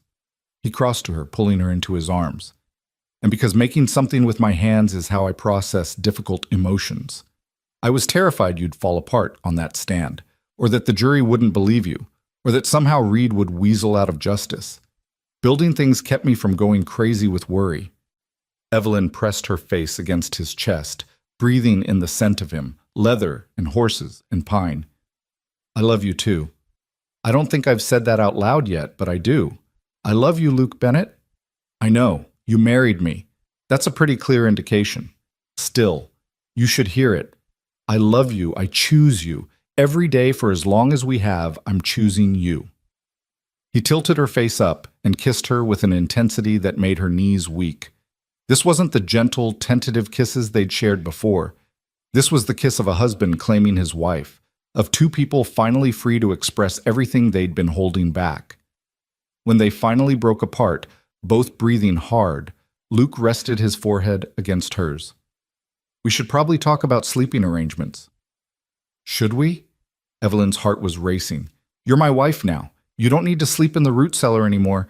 But I don't want to assume, don't want to push. I want to be with you. The words came out firm, certain. No more separate rooms, no more careful distance. We're married. I want to be your wife in every sense of the word. Something heated and possessive flashed in Luke's eyes. Are you sure? We can wait if you need time. I'm sure. I've never been more sure of anything. He kissed her again, deeper this time, and Evelyn felt herself responding with an enthusiasm that would have shocked her younger self. This was right. This was real. This was everything she'd been too afraid to want finally becoming hers. Luke pulled back slightly, his breathing uneven. Then let's do this properly. Let me carry you to bed like a proper husband on his wedding night. It's not even dark yet. I don't care. He swept her up again, carrying her toward the bed in the corner, the bed that had been his alone but would now be theirs. We're newlyweds. We're allowed to be scandalous. Evelyn laughed against his neck. I don't think anyone's watching to be scandalized. The chickens might be judgmental. The chickens can mind their own business. He set her down on the bed gently, and for a moment they just looked at each other, the weight of what they were about to do settling over them. This would change things, make their marriage real in a way even the ceremony hadn't. There would be no going back after this, no easy dissolution if things went wrong. But Evelyn didn't want easy. She wanted real. She wanted Luke, and the vulnerability in his eyes told her he felt exactly the same way. I've never done this before, she admitted quietly. I don't know what I'm doing. Neither have I, not really. Anna and we were waiting until after the wedding, and then she died before. He stopped, swallowing hard. Point is, we'll figure it out together. And if it's awkward or strange at first, that's all right. We have our whole lives to get it right. Our whole lives. Evelyn reached up to cup his face. I like the sound of that. What followed was tender and awkward and utterly perfect in its imperfection. They fumbled with unfamiliar buttons and laughed at their own clumsiness and discovered each other with the wonder of people experiencing something profound for the first time. Luke was gentle and patient, and Evelyn found herself trusting him completely, letting go of fear and self-consciousness in favor of simple connection. Afterward, they lay tangled together in the bed that was now theirs, the last light of day fading into dusk beyond the windows. Evelyn felt different somehow, not fundamentally changed, but more herself than she'd ever been, as if some final piece had clicked into place. Are you all right? Luke asked, his fingers tracing lazy patterns on her shoulder. I'm wonderful. Why wouldn't I be? Some women find the first time difficult or painful or disappointing. I just wanted to make sure. It was perfect. She turned to face him. You were perfect. We were perfect together. He smiled, boyish and pleased. I'm glad. I was terrified I'd mess it up somehow. You didn't mess anything up. You made me feel safe and loved and chosen. That's all I needed. She paused. Do you think Anna would mind? About us? About this? Luke considered the question seriously. I think Anna would be happy I found someone to love again. She wasn't the jealous type. She believed love was infinite, that caring for someone new didn't diminish what you'd felt for someone else. It just expanded your capacity to love. He tucked a strand of hair behind Evelyn's ear. But this isn't about Anna anymore. This is about us, about building our own life together. She'll always be part of my history, but you're my present and my future. I don't want you to forget her. I don't want to be some kind of replacement. You're not a replacement. You're something entirely new. I loved Anna for who she was, sweet and gentle and optimistic even when things were hard. I love you for different reasons, your strength, your determination, the way you refuse to let life break you even when it tries. You're both precious to me, just in different ways. Evelyn felt tears prick her eyes. Thank you for saying that, for meaning it. Always. He pulled her closer. Now we should probably sleep. Tomorrow we need to deal with real life, chores and animals and preparing for winter. But tonight, let's just be. They fell asleep as the stars emerged, wrapped in each other's arms and the quilt Anna had made. And if Evelyn dreamed that night, they were good dreams of spring planting and summer warmth and futures that stretched bright and infinite before her. The next few weeks passed in a blur of activity. Word of their marriage spread quickly through Stillwater, and the responses were mixed. Margaret Patterson threw them a small celebration at the general store, inviting the few families who'd befriended Luke over the years. Clara Morrison and her circle spread vicious gossip about the unseemly haste of the wedding, but even that felt less wounding than it might have once. Evelyn had learned that people who chose cruelty over kindness weren't worth her emotional energy. More interesting were the letters that started arriving. Women who'd received Evelyn's warnings about Samuel Reed began writing to thank her, and many asked about opportunities in Wyoming. Was there work available? Were there other good men looking for wives? Could she help them find honest paths to starting over? Evelyn brought the letters to Luke one evening as they sat by the fire. Look at these. Dozens of women asking for help. I want to do something, but I don't know what. Luke read through several, his expression thoughtful. What if we did something about it? Not matching women with men, that's too risky, too much like what Reed was doing. But what if we helped women come west to find real work, helped them get established with legitimate employment? How would that work? Well, you know firsthand how hard it is to find decent work as a single woman, but there's always demand for teachers, seamstresses, cooks, housekeepers. What if we served as a kind of employment service? Women write to us, tell us their skills, and we help connect them with actual jobs in the territory. We'd verify everything, make sure the positions are legitimate, maybe even have them stay here temporarily while they find their footing. Evelyn felt excitement building. That could actually work. But we'd need capital to help with travel expenses for women who can't afford it, and somewhere for them to stay while they're looking for positions. We could expand the root cellar into proper guest quarters, maybe build a small addition to the cabin. As for capital, he paused. I got some money from the marshal, restitution from Reed's seized assets.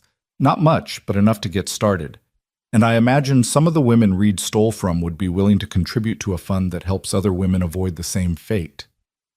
You'd really do this? Take on that much responsibility? We'd do it together, and yes, I would. I think it's important work. He took her hand. Besides, you've got a gift for this, Evelyn. You see people clearly, understand what they need. That's valuable. They spent the next several evenings planning, sketching out ideas and systems and safeguards to ensure they'd actually be helping women instead of exploiting them. Margaret Patterson got involved, offering to help vet potential employers. Marshall Crawford agreed to run background checks on anyone looking to hire through their service. Even the minister who'd married them offered to provide temporary housing for women of good character while they transitioned. By the time the first snow fell, they had a plan. Evelyn sent out letters to the women who'd contacted her, explaining their new employment service. The response was overwhelming, dozens of women eager for legitimate opportunities, willing to take the risk of heading west if it meant honest work and fair treatment. The first woman arrived in early December, a widow named Catherine with 2 young children. She'd been a teacher before her husband's death, but lost her position when the school board decided a woman with children couldn't properly manage a classroom. Evelyn helped her find a position at a small school 2 towns over, provided temporary housing, and made sure she and her children had warm clothes and enough supplies to get through the winter. Watching Catherine leave with tears of gratitude in her eyes, Evelyn felt something shift inside her. This was what she was meant to do. Not just survive, not just build a life for herself, but help other women do the same. She'd been given an unexpected second chance, and now she was paying it forward. "You're glowing," Luke observed that night as they prepared for bed. "I feel useful, important, like I'm making a real difference." "You are. You're changing lives." He pulled her into his arms. "I'm proud of you. I couldn't do any of this without you." "Sure you could. You're strong enough to do anything you set your mind to, but I'm glad you don't have to do it alone." Winter settled in properly after that, Snow piling deep and winds howling through the canyon. They were snowed in for weeks at a time, just as Luke had predicted, but Evelyn found she didn't mind. The isolation that might have felt oppressive before felt cozy now. They read together by the fire, played chess, and argued about strategy, planned expansions to the ranch and the employment service. Luke taught her to track and hunt small game. She taught him to cook properly, and they laughed at his early disasters. On particularly cold nights, they'd lie in bed and talk for hours, sharing stories from their pasts, dreams for their futures, fears they'd never voiced to anyone else. Luke told her about the war, about things he'd seen and done that still haunted him. Evelyn talked about the orphanage, about feeling invisible and unwanted, about learning to hide her emotions because showing them only made things worse. "You don't have to hide anymore," Luke said one night after she'd shared a particularly painful memory. "Not with me. Whatever you're feeling, whatever you need, you can show me. I'm not going anywhere." "How can you be so sure? People always leave eventually." "Because I choose to stay. Every single day I wake up and choose you, and I'll keep choosing you until the day I die." He kissed her forehead. "You're stuck with me, Evelyn Bennett, for better or worse, remember?"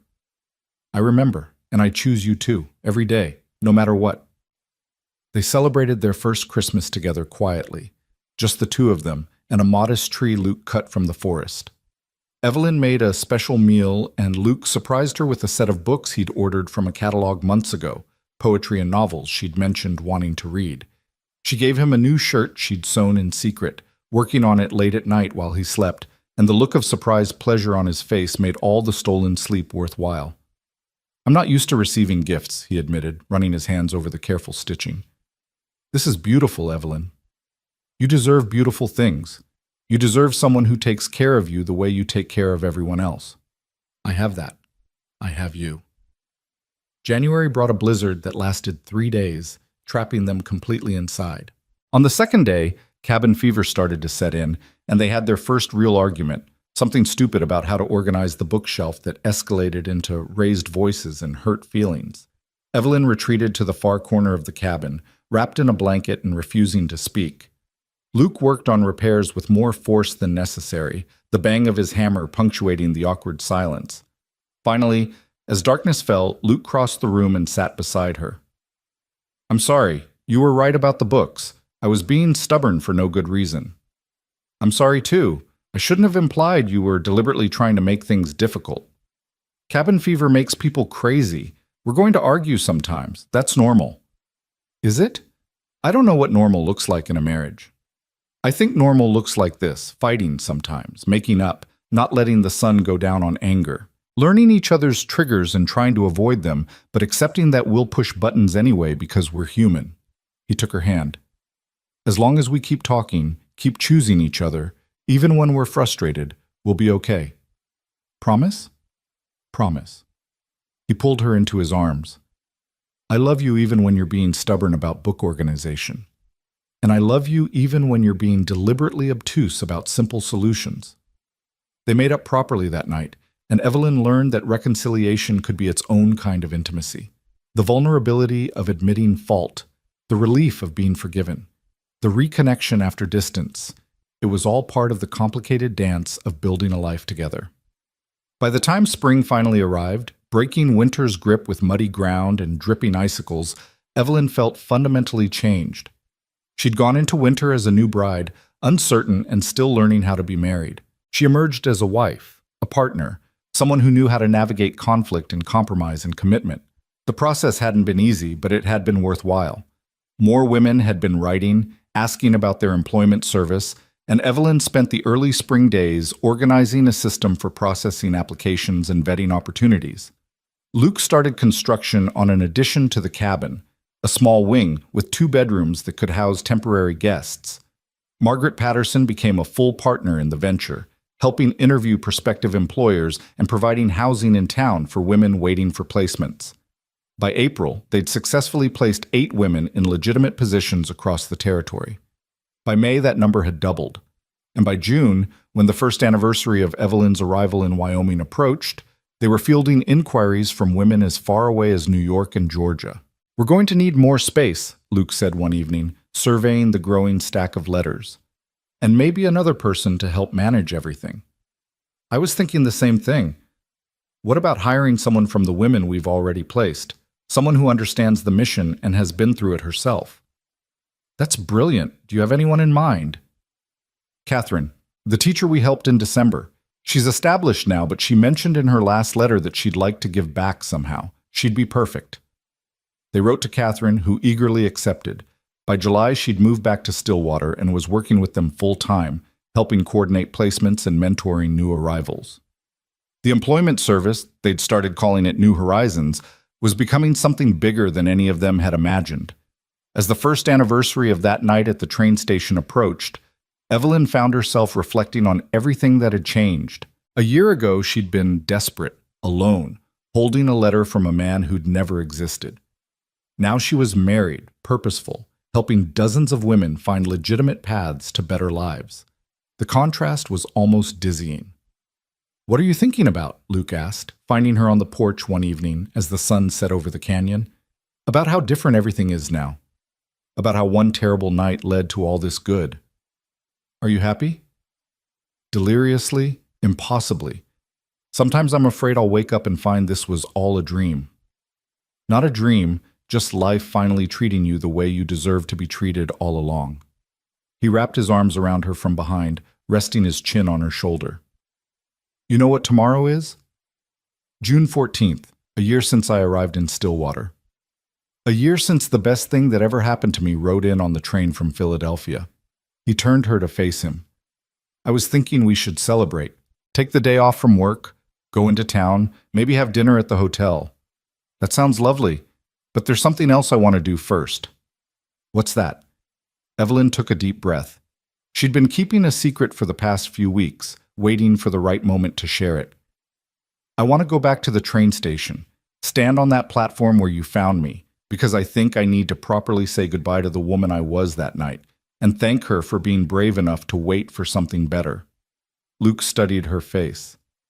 "That's a beautiful idea. We'll do that first thing tomorrow morning." They arrived at the station just after dawn, the sun painting the sky in shades of pink and gold just as it had a year ago. The platform was empty except for them, and Evelyn stood in the exact spot where she'd waited through that endless night, remembering the fear and despair and crushing disappointment. "She was so scared," Evelyn said softly. "That woman who sat here alone. She thought her life was over, that she'd made a terrible mistake she could never undo. But she kept going anyway. Didn't give up even when she had every reason to. Because of you. Because a cowboy rode through the dawn and offered her something she'd never had before. Genuine kindness with no strings attached." Evelyn turned to Luke, taking both his hands. "I want to tell you something I've never said properly. Thank you. For stopping that morning, for offering help, for seeing me when I felt invisible, for everything that came after. You saved my life in more ways than one. You saved mine too. I was barely alive when you arrived, just going through motions. You reminded me what it meant to actually live." He pulled her close. "We saved each other, and we're going to keep saving each other every day for the rest of our lives." They stood together as the sun climbed higher, and Evelyn felt the last shadow of that terrible night finally lift. She'd come to this platform as Evelyn Carter, desperate and alone. She was leaving as Evelyn Bennett, loved and purposeful and home. As they walked back to their horse, Evelyn looked back once at the empty platform. "Goodbye," she whispered to the ghost of her former self. "Thank you for being brave enough to wait. Thank you for being open to possibility, even when everything seemed impossible. Look what you gave us." Luke helped her onto the horse, then swung up behind her. "Ready to go home?" "More than ready." They rode back through the canyon as morning light turned everything golden, and Evelyn thought about all the women they were helping, all the lives being changed, all the desperate situations being transformed into new beginnings. She thought about the letters that kept arriving, each one a story of struggle and hope, each one an opportunity to make a real difference. But mostly she thought about the man riding with her, this cowboy who'd appeared through the dawn and taught her what it meant to be chosen, to be valued, to be loved. Their story had started with abandonment and betrayal, but it had bloomed into something beautiful and lasting and real. Some people might say she'd been foolish to answer Samuel Reed's letter, to travel across the country on the word of a stranger, to risk everything on a promise that turned out to be a lie. But Evelyn knew better. Sometimes the path to where you're meant to be leads through dark places. Sometimes you have to get lost to find your way home. Sometimes the greatest blessings come disguised as disasters. She'd been abandoned at a train station, left alone with nothing but broken dreams and $50. But she'd also been found there by a man who saw her worth when she couldn't see it herself. And that made all the difference. As they approached the cabin, their home, Evelyn smiled. The abandoned mail-order bride had waited all night at a lonely platform. And when dawn finally came, so did a cowboy who changed everything. Not by offering her the life she'd thought she wanted, but by helping her build something even better. A life of purpose, a life of partnership, a life of love earned and given freely with no lies or schemes or false promises. Just two people choosing each other every day, through every season, for all the years to come. And that, Evelyn thought as Luke helped her down and pulled her into his arms for a kiss that still made her heart race after a year of marriage. That was the